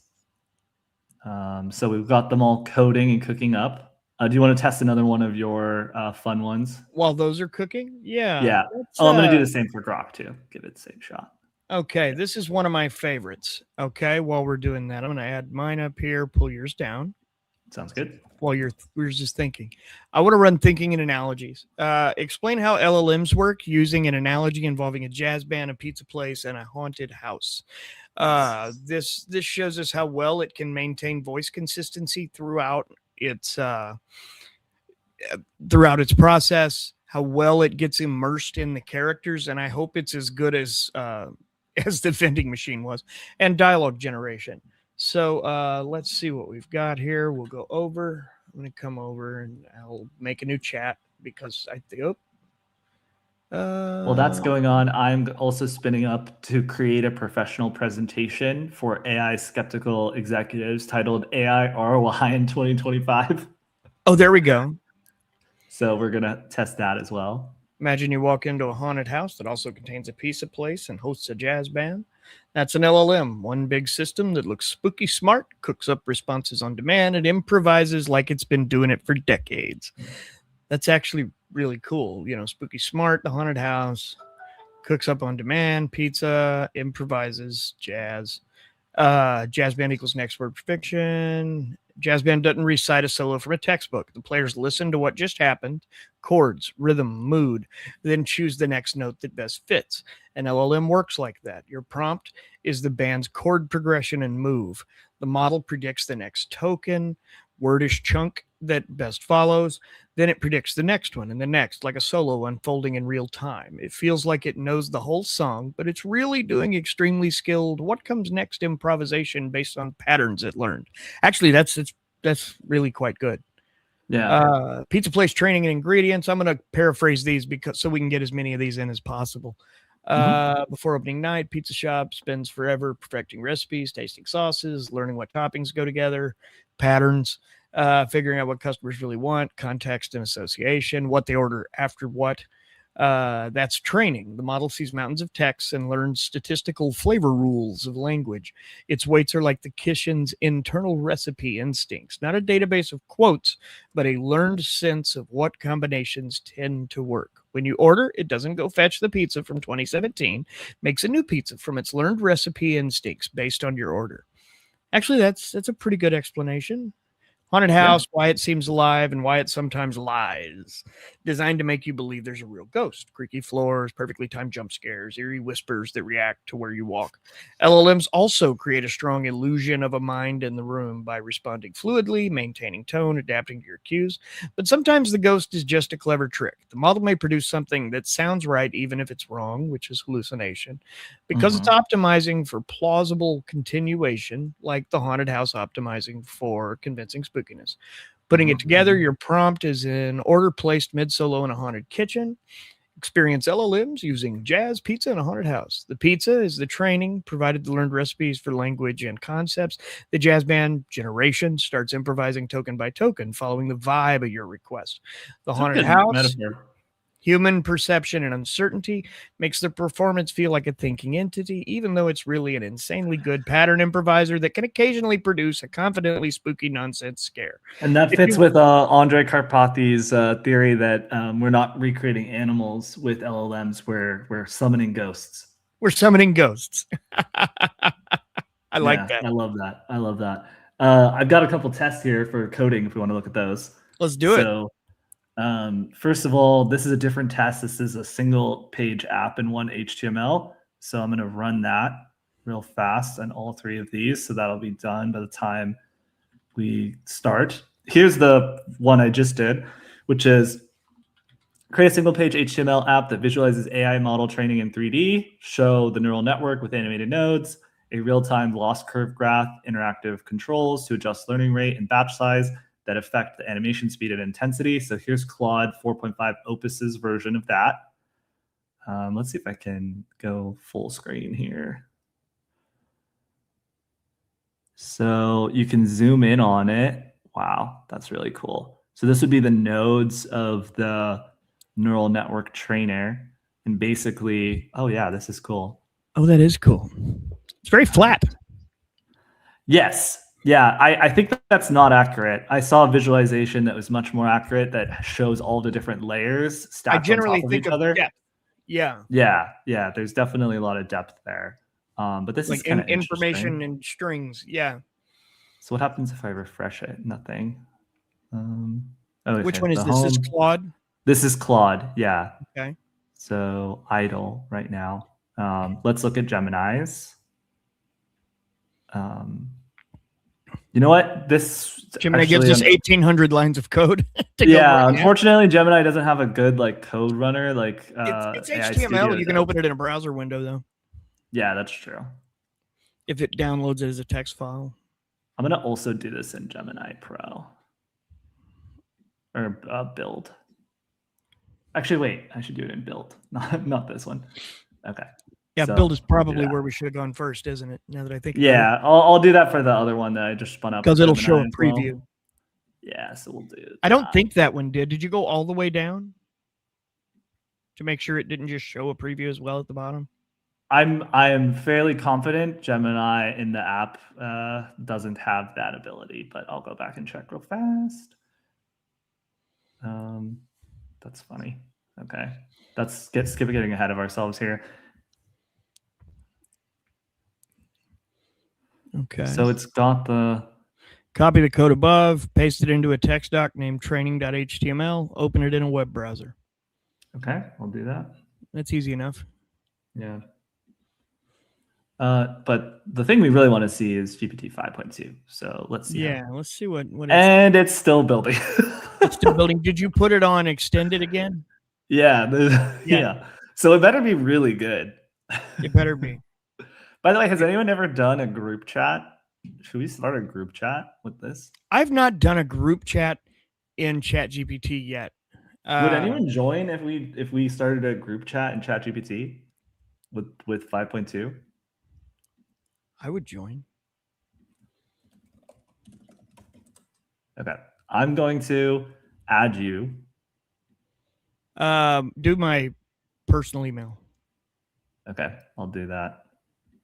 Oh, you just send a link. Okay. Oh, okay. Okay. Yeah. Cool. Do we dare just drop the link into the chat? I think we do. Nobody said they wanted to join, but here you can. But there's also a delay. I'll bet somebody would join. Okay. I just sent that link to you as well, Corey. Okay. I'm going to bring that one up on my... So I just shared the link if anyone wants to join this group chat. I have no idea how this works. I've never tested this yet. I don't know how it works if multiple people are prompting chat at the same time. But will it open the... open it in the app. Open. Okay. So while that's happening, I also gave the same prompt to Grok, and I'm going to hit preview. Let's see how Grok did. Okay. Is it because I'm zoomed in weird? I don't know. Is Grok's is weird too, isn't it? Grok's at least lets you run the training, which is nice. That's cool. That's cool. Yeah. But it's the layout is kind of trash. Wonky. Yeah, it's a little trash for a layout, but like we're also not using a paid Grok account either. That's right. Fair. Yeah, that's correct. It's worth mentioning. So another test I'm running is create a presentation for an AI skeptical executive titled AI ROI in 2025. And I've given that to Claude and Gemini and ChatGPT, and they're all cooking on it. The only thing is Gemini just gave me like I guess I can export it to Sheets, but maybe I should say I wanted a slide deck. And let's see what it says. And then this is the single page website one. Excellent. We'll spin that up. Oh, new chat. Okay. Did somebody join the... Hey, what's up, Rakesh? Let's see. Set up your profile. And Crunchy Base. Crunchy Base. Is that you, Corey? Group chat. No, I'm not Crunchy Base. Oh, okay. This is cool. What's a really hard test we could throw at Gemini?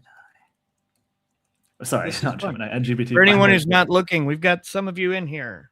Looks like 2 or 3. Crunchy Base is Leo. What's up, Leo? Cool. What's up, Leo?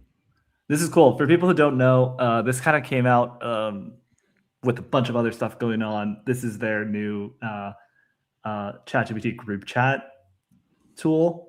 Yeah. Um, And it's supposed to be really cool. Like if you're planning something, you can have a group chat. And when you're talking like, where do you guys want to eat tonight? Supposedly it can, come back with suggestions, get you a table. I'm going to say ChatGPT blow our socks off with something amazing GPT 5.2 can do. I love it. I like how we have multiple things going on. Oh, okay. Let's see what it said. A really hard test is a multi-step reasoning, conflicting constraints, real-world grounding, or creativity and rigor at the same time. We've tested a lot of those because, Corey, your prompts are great at that. Thank you. I have so much fun with those. Socks about to be airborne. Ooh. I don't know if you noticed, Rakesh threw an interesting thing in there and told it to create a GPS location app that captures his location as we're all in different locations. Whoa. Did it respond to that? Live multi-use geo-story generator and map logic engine. Wait. Rakesh. We'll say Rakesh. Maybe try to @ChatGPT. Oh, it did it. It's given a path. Oh, really? I created a React, an Express starter in the Canvas titled GPS location app, React and Express. Open it to view the component, the minimal backend, and run instructions. Oh, it said you don't actually need to @me. Okay. Whoa, my bad. Look, there's a lot going on. That is wild. Grant, why have we not played with this? How is it that you and I haven't at least once been like, we should do one of those? Because I just didn't understand why anyone needed this, actually. Like, this is fun. Like, this is very goofy. But, like, in what world would you and I actually need to be in a chat? If we were planning a trip together, a night out, maybe? Yeah. What do you want to do tonight? And you could, ask, what's happening in St. Louis this evening? Any good concerts or something? I could see where it could be helpful. I like this. How do you define AGI, and why is OpenAI going to get there first? Tony, there's no single universal definition. AGI equals an AI system that can perform a wide range of economically valuable tasks at or above the level of a skilled human across domains with general problem-solving ability and the capacity to learn new skills autonomously. Excellent. That's the kind of the OpenAI definition. Did they change it recently? Yeah. Someone gave an interesting definition not long ago that I hadn't heard before. I think it has evolved because I think the simplest, most accurate definition is artificial general intelligence is an AI that can do anything a human can do. Generally, like can an AI do math like humans? Can an AI do? It can do math better than most humans. Yeah. Like that's the thing. There is being honest, super intelligence, which is a whole other can of worms. Yeah. But just can it generally do everything we can do? The definition I heard that I liked the most was that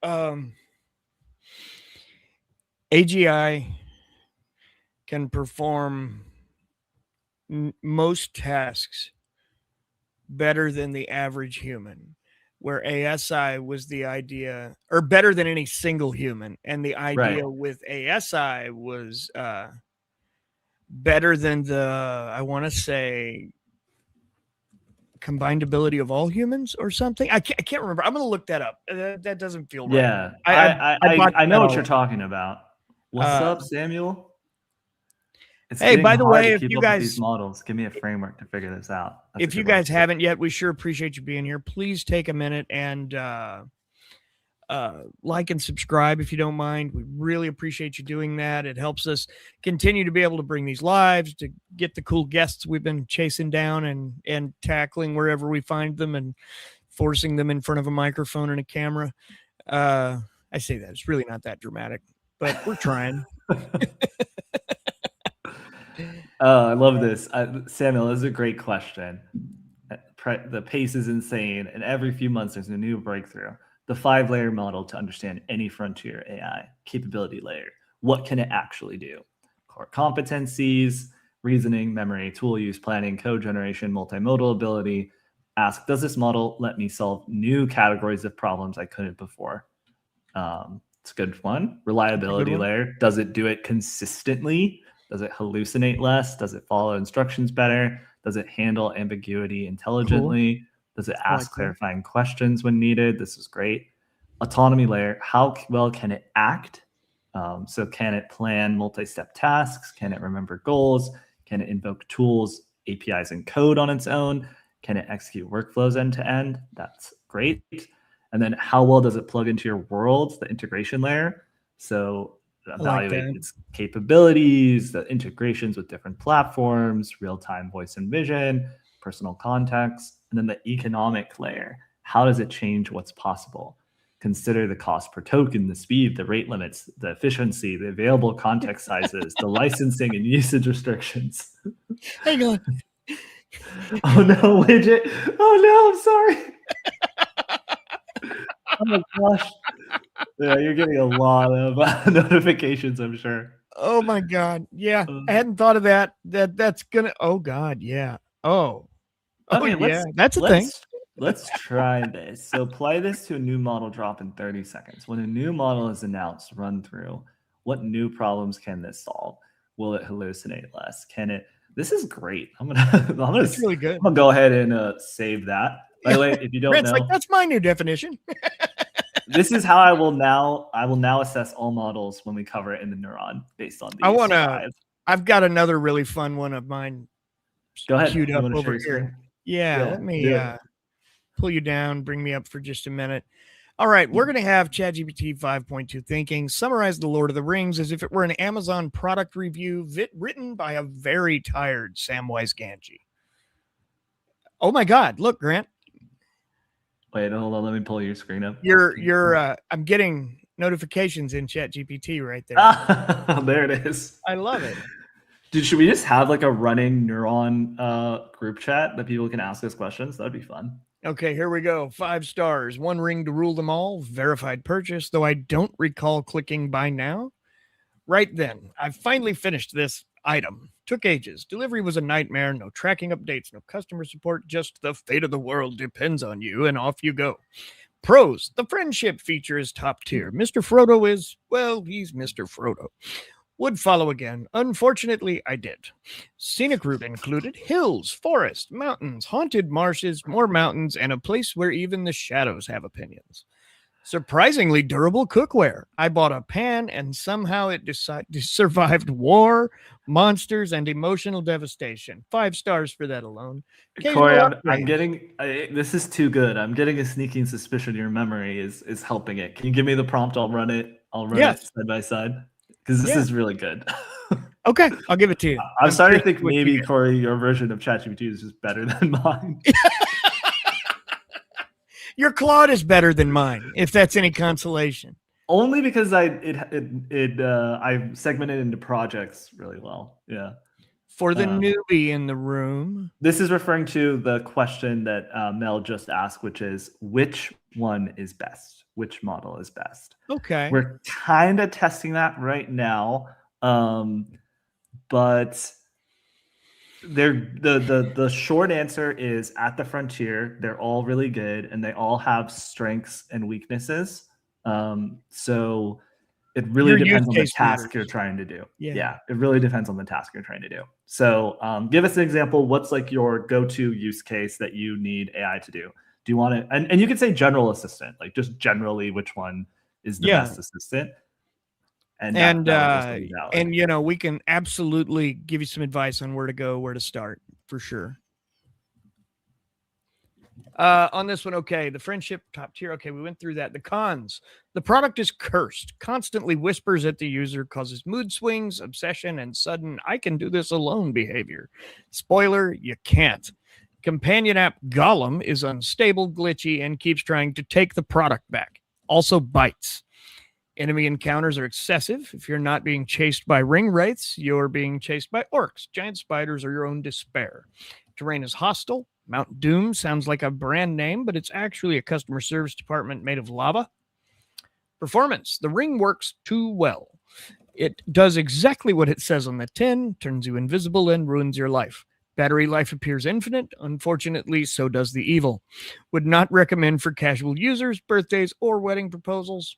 Packaging and handling. Let's see. Final thoughts. If you're considering purchasing, don't. Throw it into the fire immediately. If you can't, find a sturdy friend with decent calves and a strong sense of loyalty who will carry you when you inevitably turn into a haunted shell of yourself. Would I buy again? No. Would I do it again for Mr. Frodo? Yes. I'm tired. I'm going to sit down, possibly forever. All right. Now I'm going to pull down because I'm anxious to see what you got. Yeah, let's do it. It's up. So, verified purchase. Look, I don't usually leave reviews, but Mr. Frodo's asleep for once and my feet have finally stopped screaming, so here we are. What I ordered: a quiet life, a bit of gardening, maybe some ale, a nice stew, and if I'm being bold, a proper nap. What I got: a cursed bit of jewelry that makes everyone in Middle-earth act feral. So this is, I mean, I think it's a good writer. I think it's pretty funny. It really is. Yeah, I've had genuine laughs. Yeah. I will say. I have had genuine laughs. I had genuine laughs with Gemini a little while ago too, for what it's worth. I'm gonna run it in Gemini and Opus, and we'll compare how they did. Humor has been a weak point for AI for quite some time. Frankly, this is a thing we should test occasionally anyway. Yeah, this is good. So I'm getting a little lost in the sauce here with all these I pulled up. Looks like Wavelab was done. So let's say let's run this in preview so I can share it on the stream I'm on. Did it not tell you to download it as a file or anything? It probably did, but I'm not going to do that. Save the code as a single file. Yeah. What I want is this. This is the experience that I want. I want to be able to do everything in the chat without having to download anything to my computer. Okay, this is interesting. So for folks who are tuning in, yeah, this is a single page HTML app that visualizes AI model training in 3D. What were you saying, Corey? It's definitely more 3D. Yeah, for sure. Like, you see depth, you see positioning a lot better than in the others, I think. Whoa, that's sick. Oh, now it's a party.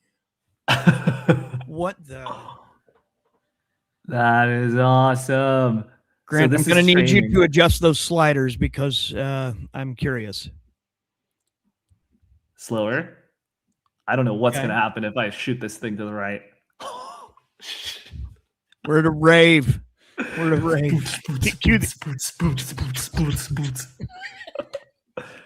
What if I change the batch size?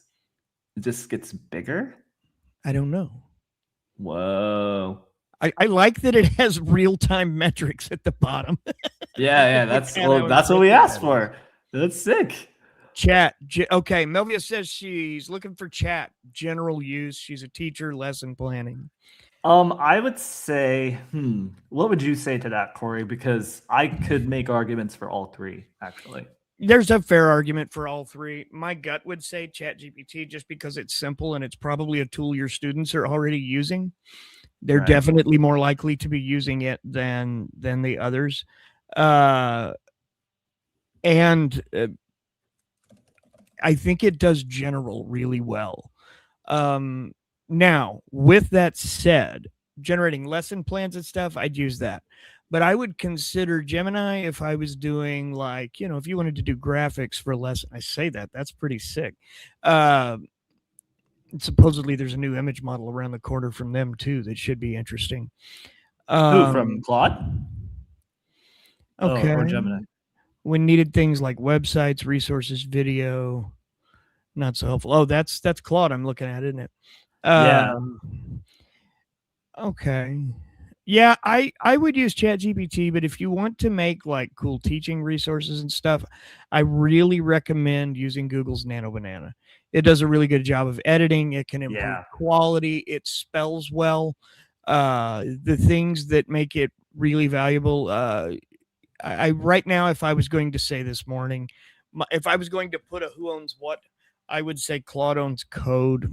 OpenAI right now owns probably writing and creative tasks. And I would say Gemini owns and demolishes in the image department. Yeah, let me give you an example. So here is Elvis. He is a really awesome creator on x.com.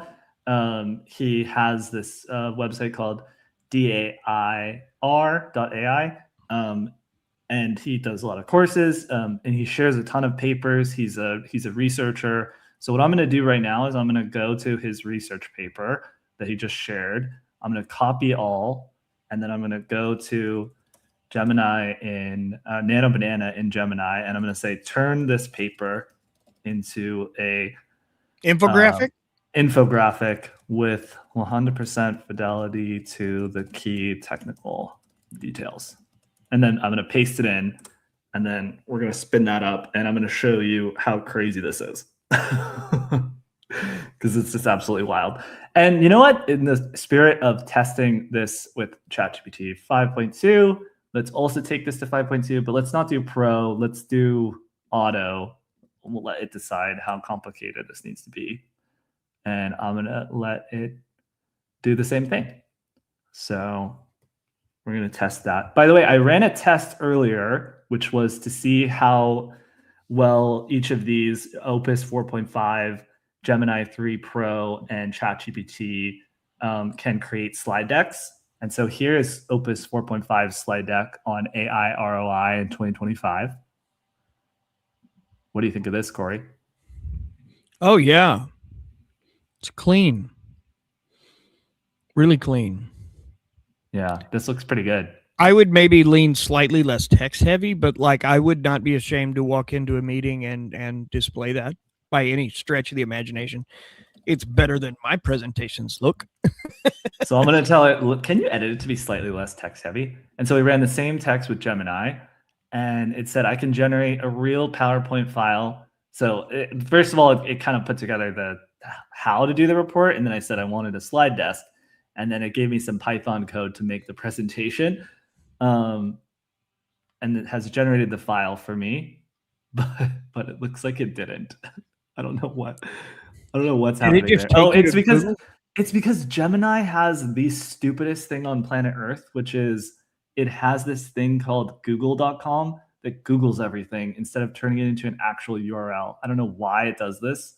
What the heck? Yeah, so basically you have to copy. This Did is why that not I never download the file? This is why I never use. Well, actually, I don't even know what's happening here, to be honest with you. Don't use Gemini for any web search tasks in the app because it's just horrible. Which is hilarious, by the way. Because it's Google. Like, what? You would think Google, like, why are you adding google.com in front of this? Like, no one needs that. Like, delete that from it, please, if there's any Google product managers around. Goodness.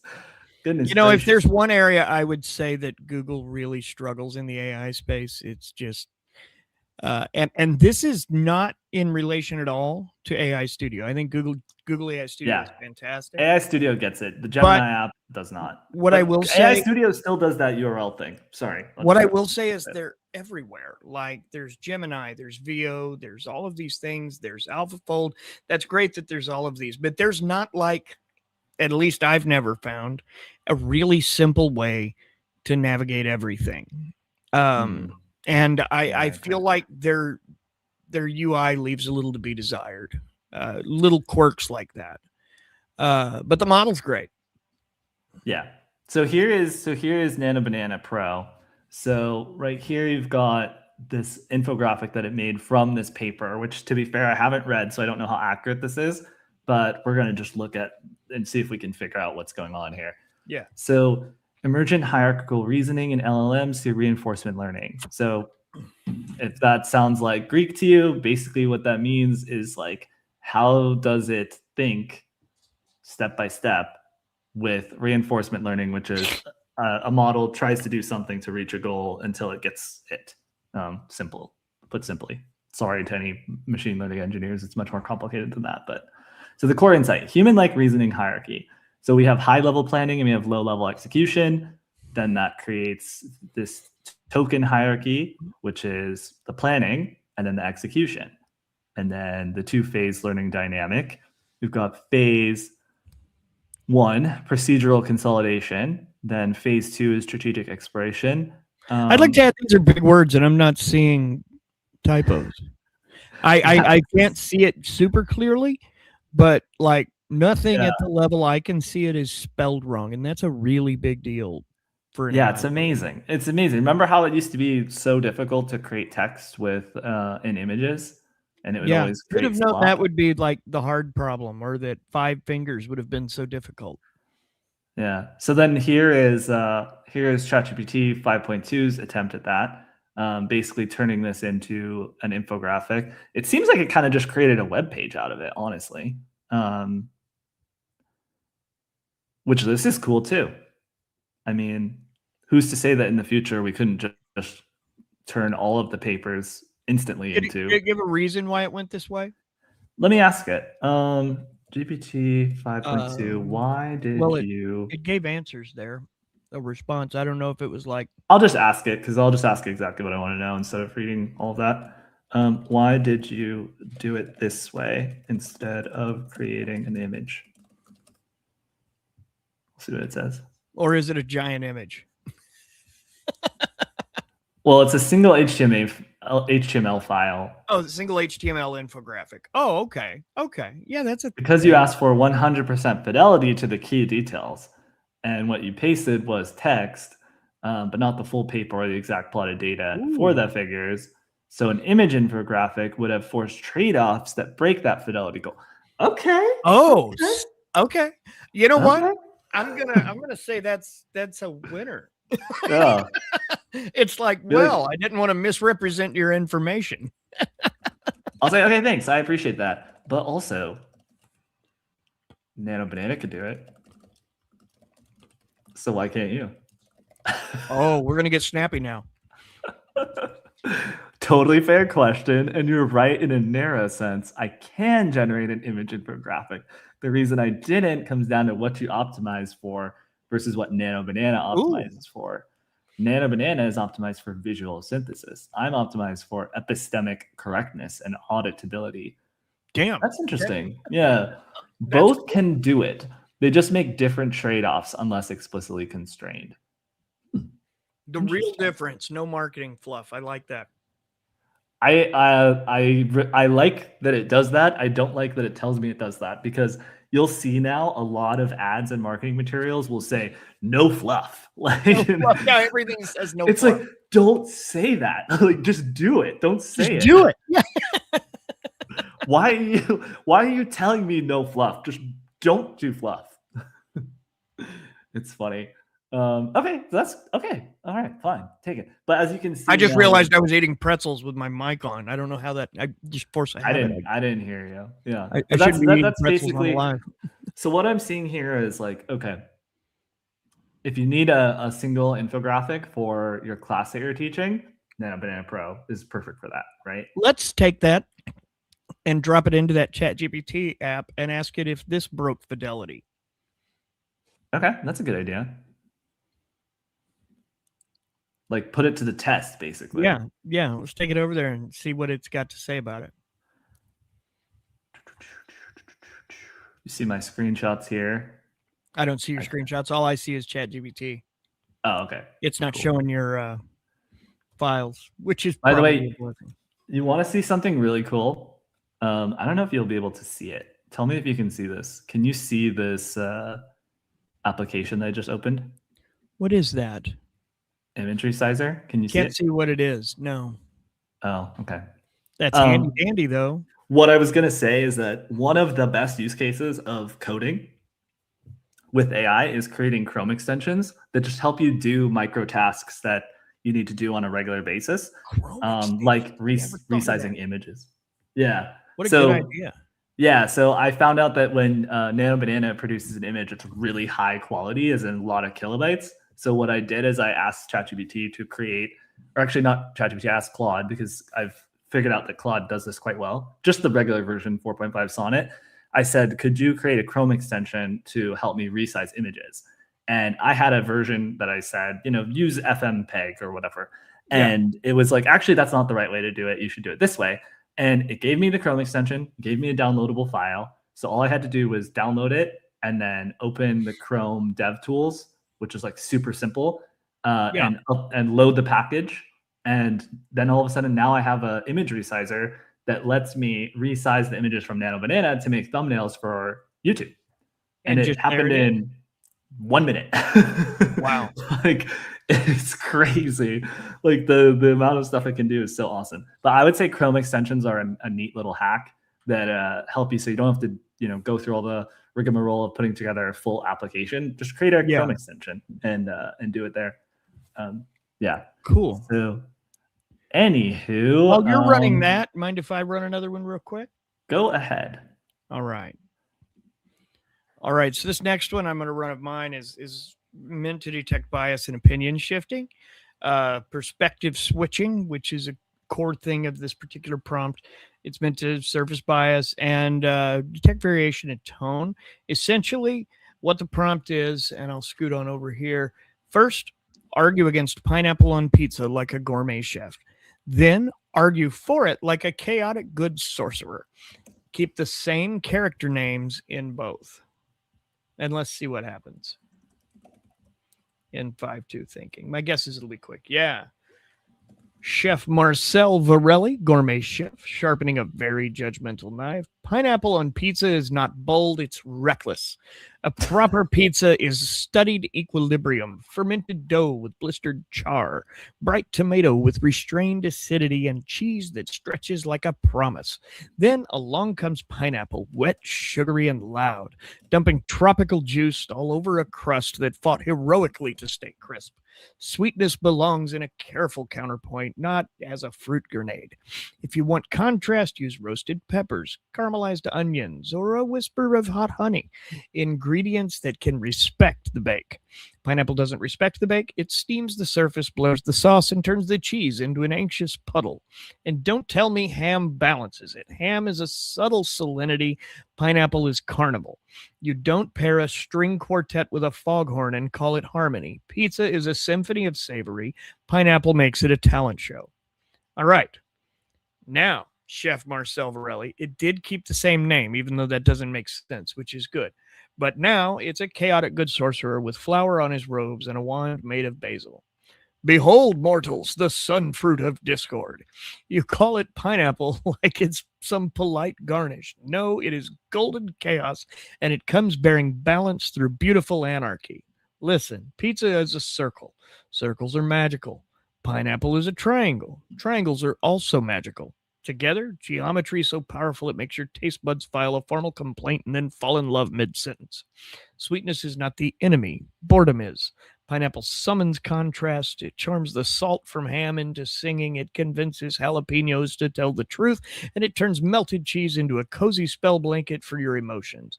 And that juiciness you fear, that's not sogginess. That's sacramental moisture, a blessing from the tropical plane of flavor. You want rules? Go eat plain toast, you lawful neutral pebble. We are here to liberate the palate. Pineapple on pizza isn't a topping. It's a declaration that I will not be governed by your savory-only monarchy. That is ridiculous.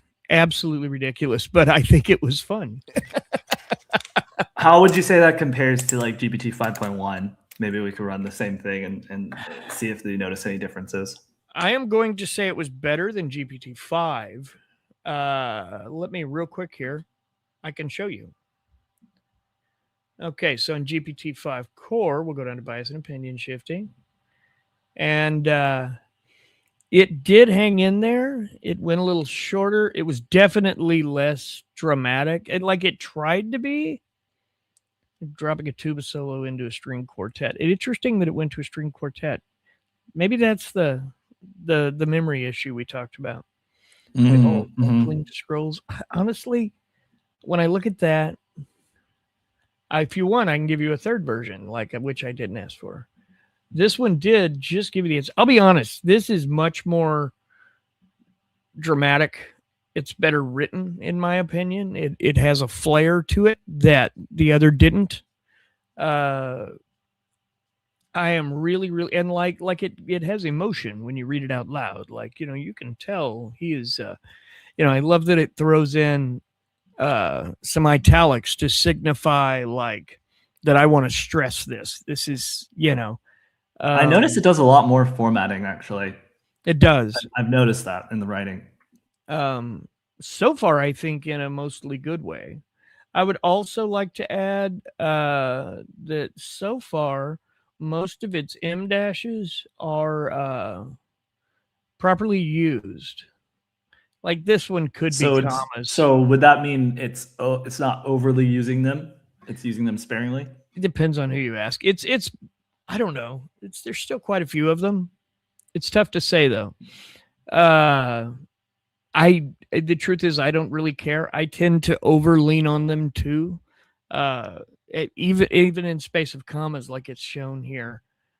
Overall, I think it's good. Would you do me a favor, Corey? I hit my limit on Opus 4.5. So could you run the prompt I just shared with you in the chat? We're going to compare. I want to compare ChatGPT on spreadsheets to Opus. Because Opus, I don't know, whatever they did, whatever Anthropic did, it convinced Microsoft to work with them, right, for Copilot, and it's quite good with documents. It's really good. So one moment here. Yeah, that's interesting. I'm anxious to try it. I'll share when we have a GPT 5.2 output. In fact, what I want to do actually is I want to do Alexander and Birikos's best of. It looks like your method. It looks like your prompt cut off. Okay. I'll send it to you. Yeah, I'll send it to you in Slack 1 second. Okay, cool. I'll pop over there. All right, so I just shared that to you.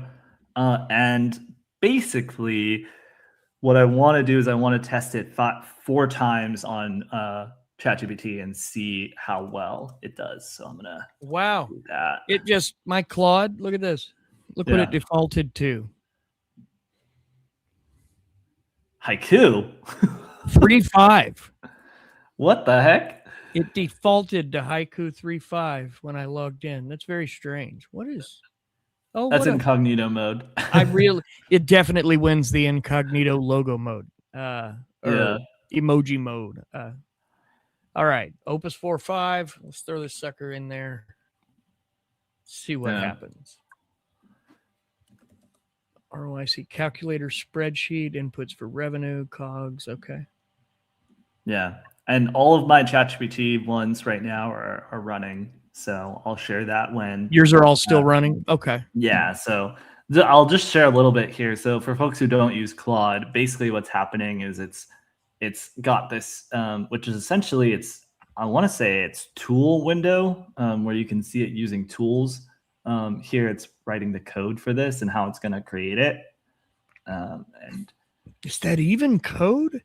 Is this spreadsheet code? Yeah, it's like spreadsheet code. Yeah, I don't know exactly what's happening here. I'd have to look at it. But it says it's a Python file. Oh, so it says not Python. Yeah. Okay. I think it's just writing Python. Yeah. It just felt a little off for me.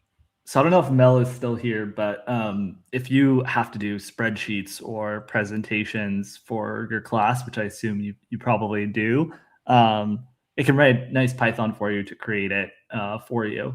Both Opus 4.5, even Sonnet 4.5 does this quite well, and then ChatGPT, which we'll test and benchmark it against this. But I've heard really good things about GPT 5.2 spreadsheet ability.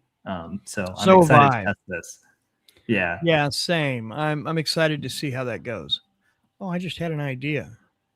Yeah. If I scrunch my screen down, gets a little bigger. It gets a little bigger in the share window. I'm gonna. Yeah, that looks good. Yeah, I like that. Man, this thing is slaying it out. This is a long task, you know. We can't just expect it to do it well if it does it in 5 seconds. I like that it's just creating all the data. Yeah. Yeah, that's true, because we would have to test it with our own data, but unfortunately I don't have any ROC data. We could use ChatGPT agent to scrape some data for us if we want. I have errors. Let me fix them. I like that. I respect it. I respect it. Well, I guess we're watching it work. Yeah. What's that? The negative numbers? Oh yeah, that's the lines it's taking lines out of code. So it's added 19 and removed 19 lines of code. Actually, Corey, if you email me the stream link, I can join on my personal computer and I can show Claude code in action if people want to see that. We could do that. We could do, honestly, we should do a whole show of that. Yeah, we should. You know what? Maybe let's do here's the spreadsheet. Perfect. It also opened it. Let's see how it looks. Not bad. Looks good. Some little run over, some weird formatting issues. Yeah. I would say, I don't see clear totals. Oh, wait, hang on. We got tabs, buddy. Okay, 5-year projections. Nice. Okay. Based on 8%, it looks like growth. Yeah. Probably year over year. Return on investment, C? Yeah, capital. Return on invested capital. So that's like 16%, 14.1, 14.9, 13.8, 13. Okay, so it shows the percentage going down over time, but I assume that's also not calculating in new investments that might take place along the way. Cool. It depends. I mean, yeah, depends on how much, because if you were to change some of those numbers, it might go up depending on how much you put in. Yeah. Okay, that makes sense. But okay, if you invest X amount in this year and then get 11% in 5 years later, that's still pretty good. Sensitivity analysis looks awful clean. Cells all work. I'll let you know when the ChatGPT one is ready. This is dang nice, man. This is a dang nice spreadsheet overall. I mean, like I said, some weird little formatting odds and ends, but like that's nickel and diming. That's like if you this is the funny part about working with AI to do your work is like the AI will be able to do all this complicated stuff, and then like you just have to go in and adjust the width of the. And it's like you couldn't just like move D over a little more and make it pretty. Yeah. This is where vision is really important, and that's a bottleneck. And computer use is a bottleneck, because if it could just go in there and be like, oh, I'm looking at this, looks messed up, and then like go tweak it, then you wouldn't even have to do that. You just have a perfectly formatted thing ready to go. Now 2.5's vision had some really high marks as well with regard to like ingesting information from screenshots and whatnot. Let's do a test. Maybe we should do that. Maybe I take a screenshot of that spreadsheet and then maybe ask 5.2 if it can tell you what's going on. Okay, let's do that. By the way, speaking of that, actually, if you want to share my screen while you're pulling that up, I asked our friend ChatGPT based on the Nano Banana. Let me close this. If it lost anything? Yeah, and let me just show. So first I uploaded the image and I forgot to say, does this break fidelity? So I just uploaded it and it said, this helps a lot. Thanks for sharing the image. And yes, it also breaks your. Yes, this image is good. And also, yes, it quietly breaks your original 100% technical fidelity constraint in a few important ways. What this image does very well: correct high-level framing, strong visual metaphors. If your goals were Twitter, keynote slide, explain this in 30 seconds, this is the right artifact.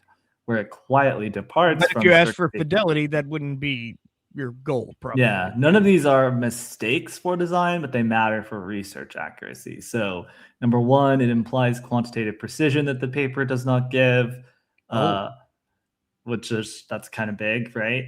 If you don't want to misrepresent the paper's findings. The math is simplified past what the paper states. So it gives like some math here, and then it explains how that's wrong.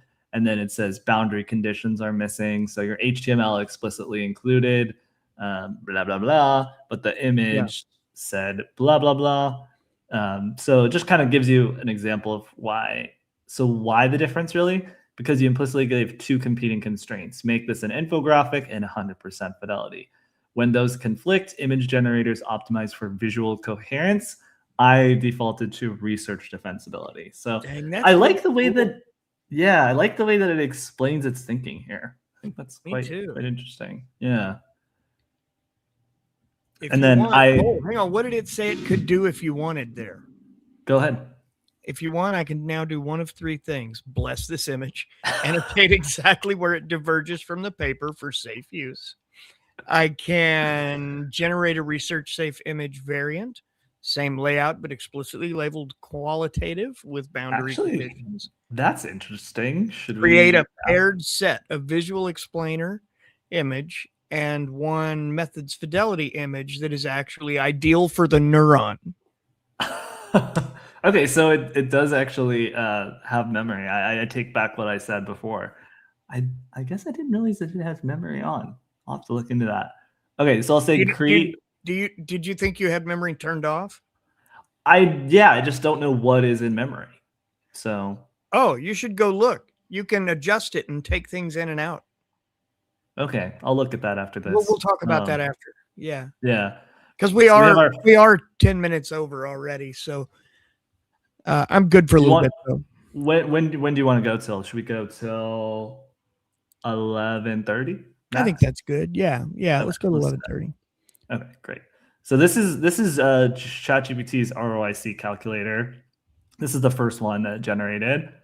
So we're going to compare this to color key, blue text inputs. I swear this has been trained on UExec, my former company that I used to work for. Really? Because this is our exact layout that I used to have to create spreadsheets like this. This is the exact format we would do. Like it went back and grabbed a spreadsheet from 3 years ago.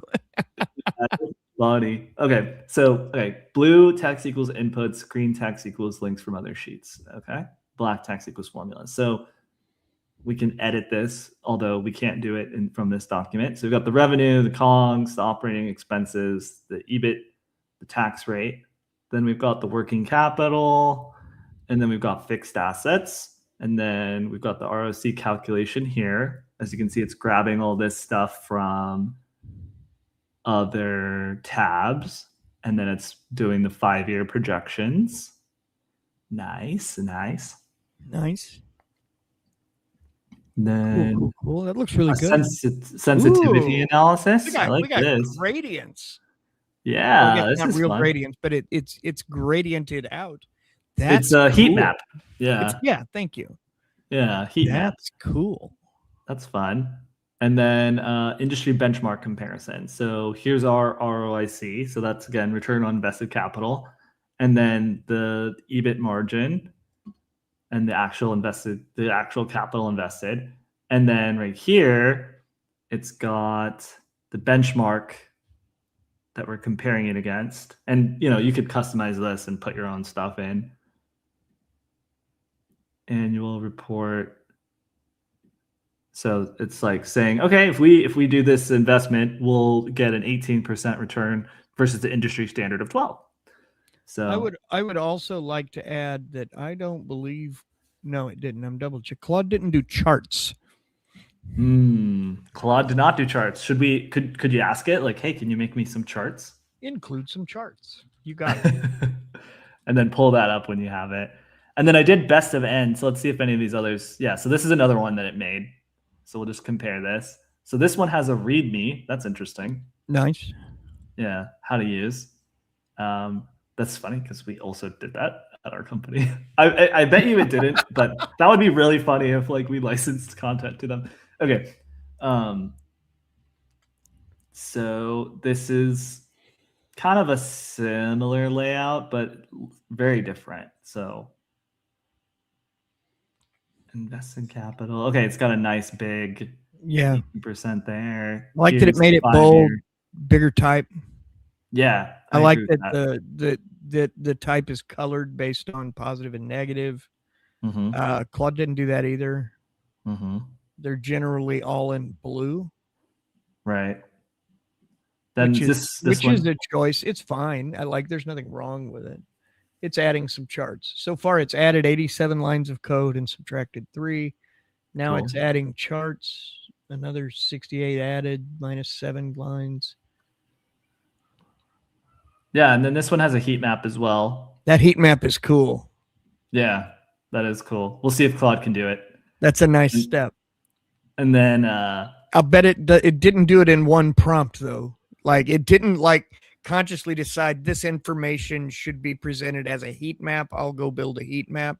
This information would look good in a chart. I'm going to go make a chart. I think there's a lot to be said for it just recognizing and doing that. Yeah, I agree with you. Because some people won't know to do that. Like some people will be like, oh, great, my spreadsheet, and move on. And if that's the case, if you're like, just make me a spreadsheet. Okay. It looks like we're, hang on.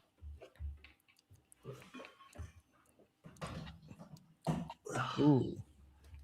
I think this one has, I think my spreadsheet has gone wonky. Oh, no. I have one more. I don't know if you're sharing. Are you sharing my screen still? You go ahead. You're good. Okay. Yeah. So here's one more. So this is a different option here. So we've got core. So wait, ChatGPT did 3 of these at once? No. I prompted it 4 times because I wanted to do the best of N, where I start with 4, and then I could choose the one that I like the most and go forward with that. Now I got you. I misunderstood what you were doing. I thought you meant with best of N. I thought you meant each of the different tools. I didn't realize. Okay. Yeah. So this is it starts with the 5 years. So it's got the inputs here. It doesn't give you sample inputs. I like the sample inputs one better. Do you? Yeah, I do. At least it gives you a $sign. You know what belongs there. Like, oh, I need to add dollars. Yeah. Okay. Fair. I'll take it. Then 5 years projection here calculates it for I was just meaning more of a preference, not necessarily a wrong thing, I don't think. Yeah. And another. It's got a heat map as well. Ooh, the whole thing's laid out different too. Yeah. I definitely have what's the word when you prefer the first one you saw? Yeah. I kind of have that where it's like these are all good, but I kind of prefer the first one. Yeah. Maybe just because it was the first one I saw. It may be because it was the first one, but the first one was pretty banger. Yeah. I mean, they're all good. They're all good. It's and I bet you if you still over here making charts. Oh, I bet you if you give it specific requirements for what explicitly you need in your spreadsheet, how to lay it out, what charts you want, it'll really be able to. I'm sure it would with instructions. Yeah. Yeah. When you have something to share on Claude, let me know. Well, it gave me a new one. This is I open it in there. Oh, hang on. Charts are in another tab at the top. Oh. Yeah, I got something to show. Oh, wait. Oh, yeah, since we're talking those, I'll bring this up first and then we'll go back. Yeah, and then we'll go back to that. Okay. So here's what it gave me. I was looking, the sheet looked the same, and then I noticed the charts tab. Took me a second. Got it. Okay. That's the notepad. So let me pull this out a little bit so we can. Why is my Claude trying to log out? What? My Claude had a little minor stroke there. Okay. So we've got this invested capital and breakdown. They're very basic charts, but they are charts, and it's switched from a bar graph to a line chart to show a trend. I think that's really smart. Here we've got multiple sources of data. I like that. The base year plus actual. Let's see. Invested capital components. Okay. Working capital, fixed asset, other LT. That's fine. The only thing I would say is it's maybe less pretty, but it's there. I'm not taking the time to make sure the data is correct, but I reasonably assume it is. Yeah, and that can be done with a few quick checks on your side. Obviously, if you're a data analyst and you're using anything that AI generated at scale, spend the extra time you save from not having to do all the manual chart creating, and double check the formulas and the functions and the calculations, because nothing would be worse than creating an ROIC for your business to find out how much return you're going to make, relying on AI calculations, and then finding out 5 years later that you did the calculations wrong and you overinvested or underinvested and kaput your company. Yeah, exactly. Grant, tell us about the image here. Let's see what it did for us. All right, and then I think we'll probably wrap on this. I'll just we'll go ahead and wrap after that. Tested just to kind of compare. So what I asked it to do is I said, create a research safe image variant. And so ChatGPT's image editor It looks like I would have to compare the two. Is this the original one? Or have you opened the original? Yeah, let me pull up the I think you original might one that I have. shared. Let me share the original one. Okay, so I was here thinking it that we is. might. Okay. It does look different for sure. It does look different. It was going to call out that it was qualitative, not quantitative. Mm-hmm. And or it was going to make 2. I can't remember which option we chose. So it was going to create a research us safe. what's wrong. Yeah, it was going to create a research safe variance, which. Sorry, this was something I skipped over right here. So it's the same layout, but explicitly labeled qualitative with boundary conditions. So let's confirm it did that. Let's go confirm it did that. Are you able to zoom in a little there?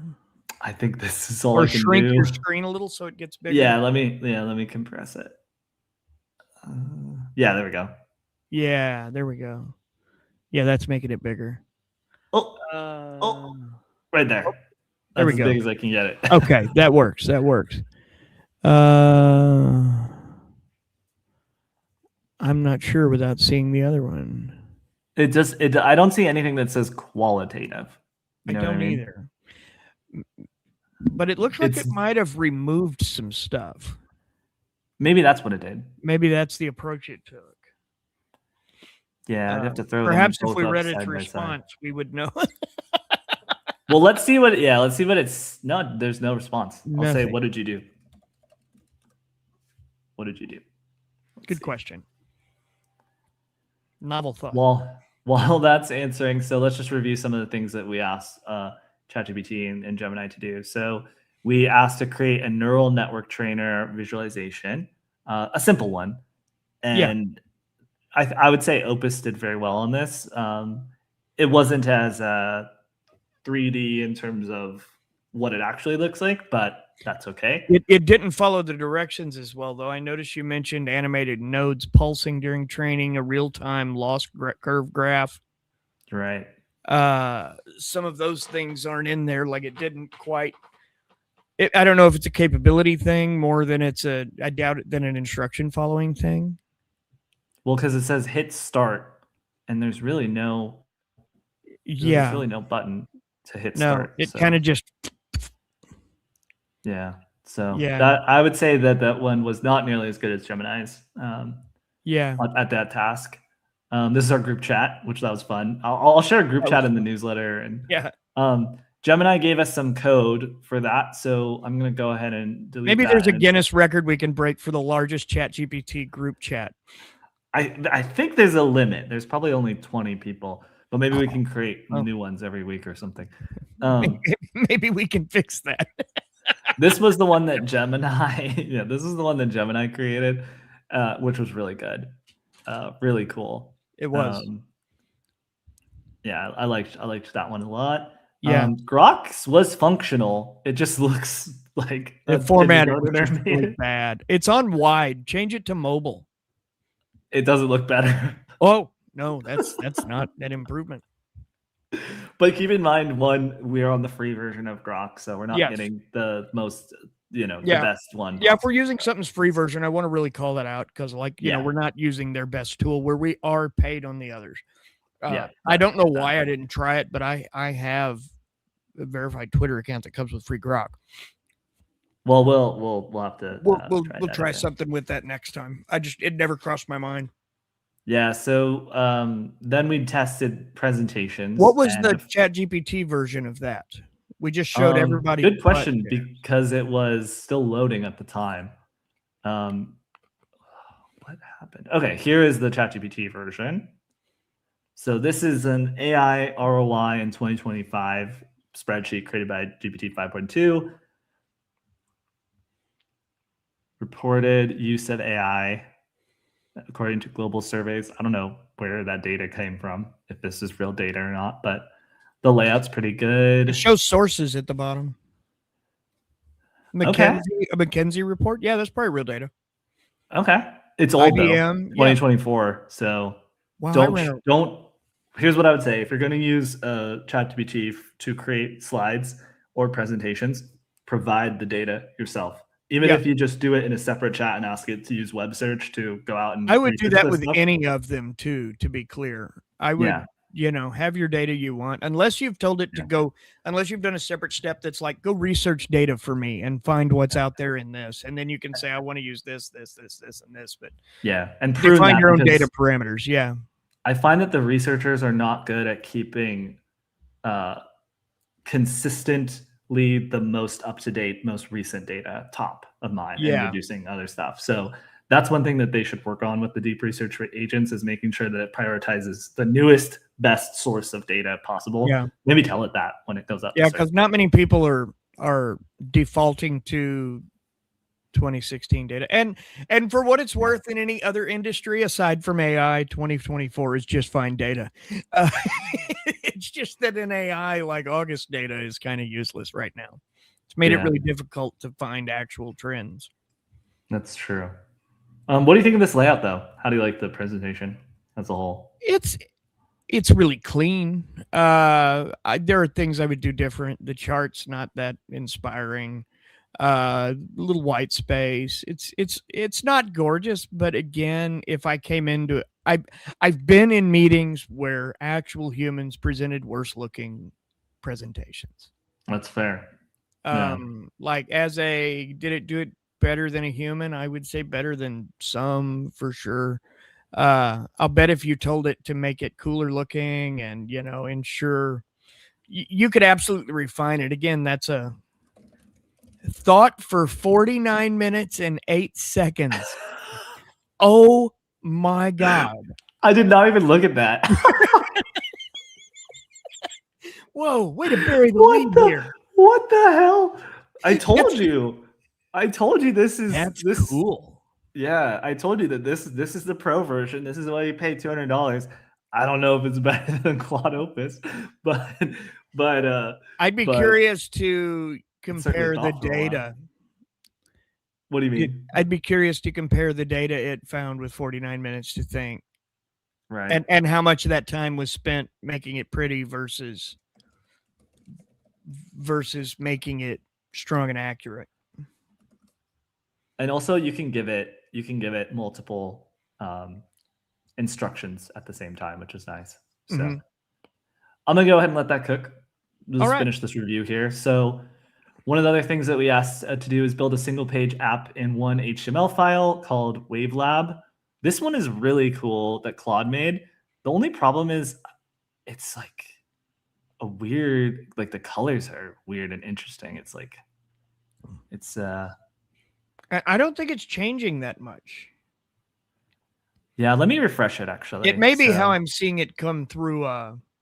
Yeah, no, I feel the same way about it. Okay. Let's see. So you have sunset, calm, and storm. I don't know. Yeah, I don't know if it's really changing at all. I don't either. You can adjust the sun angle and foam and wave height. I don't know. It doesn't look like water at all to me. No, it doesn't look great. It doesn't look great. We probably didn't give it enough information. Yeah, let's see. So this one is ChatGPT. Let me make sure this is the right prompt. Yeah, WaveLab. Okay, cool. So then, it wants me to download it as an HTML. Like, okay, no, run the file in the window in a Canvas preview. Note to the creators of code-related stuff, like just make it run everything in the window. Like make it easy for people who don't do engineering. Like, I would say it might work better. Yeah, that's true too. Make it easier for people who aren't engineers. Yeah. Interactive HTML is not possible, but here we are. Here's a different one. So this is also from Claude Opus. Oh, this I would say is better, though I still don't know if it's changing much. I guess I'm seeing more white when I adjust the foam. Yeah, that's cool. It resembles water more than it did. Here's a storm. That's pretty cool. Like it Sunset. doesn't. That just looks like. That just looks like they put an orange. Like we're watching an sepia. MRI. Yeah. Look, there's a baby, Corey. Yeah. There's a baby. Oh. Anyway, so we tested that. We did the same thing for Gemini, but again, And we never looked at ChatGPT's, right? Yes, because the problem was that it wouldn't run it for us here. It wants you to download it and open the file in just Chrome. Yeah, I'll include that when I do the write up on this article. I was going to say, I'm glad to do that. It only takes like 20 seconds. Here. Just start. There you go. Start a group chat. I'm going to come over here and keep an eye for it. This is neat. I'm starting to see the value in group chat. Maybe we should do this more often. Maybe we should be. I'm thinking of a lot of things we could do this way, actually. Yeah. Things we're working on together. December 12th. Oh, this is fun. This is Pulse. Oh, you have Pulse. I want It's Pulse. Okay. It doesn't pull from everything that I'm interested in. It pulls from the most recent stuff, which is not my favorite. So it's a work in progress. Here's the Gemini version.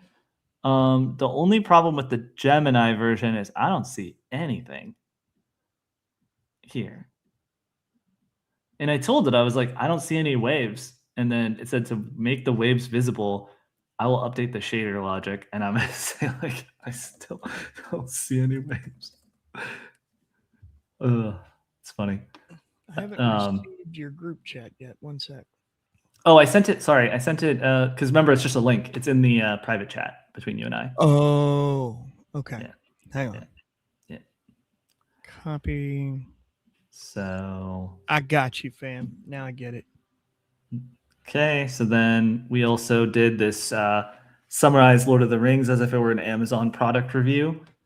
This was fun. It's funny. So GPT 5.2 gave it 5 stars. Gemini gave it 4 out of 5. Remember, this is from Sam's perspective. Look, I'm only writing this because Mr. Gandalf said it's good for the historical record or something. Honestly, I just want to put my feet up and have a pint. Here's the truth about the whole ring destruction package. The end result, it works. The Dark Lord is gone. The Eye is out, and the Shire is safe. Can't argue with the results. Mr. Frodo, the best travel companion you can ask for. Yeah, so that one's pretty funny. I like that one. That's and then good. Claude also gave it a 4 out of 5. So reviewed in the Shire, verified purchase. Right. So I'm not. I love when it describes what it is. Scroll up just a bit. Go ahead. Devised humorous parody review channeling exhausted Sam's perspective. I love that. Yeah, that's fun. And then it said, would follow Mr. Frodo again, but my feet still hurt. I'm not one for writing reviews on account of I've got taters that need tending and my legs haven't been right since Mordor. But Rosie and I said I should process my feelings. So here we are. That's pretty good. Made some lovely friends. HTML. Yeah. All right. And then we did a test of Gemini's Nano Banana Pro and how well it can turn an entire research paper into a single image. We then asked ChatGPT to do the same thing, and it shared some really interesting insights about its logic. And then we asked it to create a research-safe variant, and then it said it created a new infographic image using the image generator, make your research-safe variant, and then it explains what it did differently here. It said it recreated the same 4-panel layout, but with safer wording, qualitative trends. I don't see that. But it did change it. So I don't know. We'll see. And then the last thing was we tested the ROIC spreadsheet. And let's see Gemini's version because we didn't look at that. We'll look at this. I have a glitch in the ChatGPT Wave Lab here too. Pause. Okay. So this is the spreadsheet that Gemini 3 made. I don't think I prompted this right or something. Oh wow. Same prompt? Yes, exact same prompt. I gotta say wait. We gotta wait. It has all these elements. It has all these elements separately. Can you create them in one single spreadsheet with all of those tabs. See, I feel like the Gemini app just doesn't have the same functionality that these others do. And I wonder if I could do this on AI Studio. I'll bet you could do it better than in regular Gemini. I'm going to do it with build, because maybe at least it'll write Python or something. Any luck on your side? Well, let me show you what's happening. You mind if I bring this up? Go ahead. Here's what's happening. For whatever reason, I've got this little glitch. I can't tell if it's just that the screen is that small or if it's a problem. I mean, probably I could fix it with one prompt if I had to guess. Yeah, and if you could just adjust the size. Yeah. We got foam, wave height, performance, 23 frames. Oh, like it's really cool, but I've only got this little thumbnail here. Like, let's crank up the wind speed. Yeah, there we go. If you go to the HTML file, you could probably just edit the size of the viewer. You know what? I'll bet you're right. Yeah. Where are you at? It would be nice though if it like automatically adjusted to whatever. Yeah. Or just auto-filled this, because it has this whole panel here. It's just the wave component of it is. You should also know 'tis a big file. Nice. Or long. Logo size, row, field set, output. Border radius, background, border. I don't guess we have to bore everyone with this. Well, as you can see here, ChatGPT did create it. There's maybe some things we would like to change, but it's a strong start. I mean, it really is. The UI is killer. Yeah. Like as far as the controls and everything, it's laid out beautifully. What happens if you do like the calm, storm, sunset? Could you try each of those? Yeah, they do change. Okay. They do change, and like we can adjust wave height and you can see it, but I feel like maybe it's a resolution issue. I wonder, I'm going to try something later on this because I think it can look better. But I love this. You're seeing it's frame per second. It's milliseconds. You're seeing keyboard tips, focus a slider, then use over and over, press space on buttons. Yeah, it's nice. I'll be dang. It is. Yeah. It just goes to show, y'all, if you have an idea, you can pretty much create a version of it with AI. So the question is finding the limits of what it can do. Yeah. You know, how complicated you can think of and the limits of your own imagination. Absolutely. Because I find I'm up against that all the time these days. Same. I'm like, well, what do I do next? Yeah. Well, to everyone who's taking the time to watch, thank you so much for being here. We really appreciate it. Please like and subscribe if you haven't yet. That lets us keep doing things like this as often as we do, and helps us get in those good interviews and all those good ones we're working on for 2026 already. And it's coming. Thanks to everyone who helped us get 10,000 subscribers. Yes, thanks for everyone who helped us get 10,000 subscribers. Please also, if you haven't yet, pop by the Neuron.ai and sign up for the newsletter that came well before this. This is very much the new part. And the newsletter goes out at least 5 days a week, usually 6, and has announcements every time we're live, when we record a new episode, you know. So if you want to make sure you're always in a loop of what's coming, it's got your back. But I think that's it. Wouldn't you say so, Grant? That's it. Thanks, everyone. We will turn this into a blog as soon as we can. Keep in mind, it's literally just me and Corey writing everything. Yeah. So if we're slow to do something, that's why. Me and Corey and a couple data centers. Yep. And GPT 5.2 and Claude 4.5 and Gemini 3. Sometimes Grok. Yeah. Whoever. We'll take them all. Well, guys, thank you so much. We really appreciate it. And that's it for now. Widget. Farewell for now, humans. If we don't see you before, Merry Christmas. Don't forget to pop in on Thursday for Tom Ochino and for Cells Live. It's going to be really cool. If you haven't played with that tool, go check it out a little bit and show up with some questions. We'd love to have you there. Later on. Farewell for now. All right. Take us down.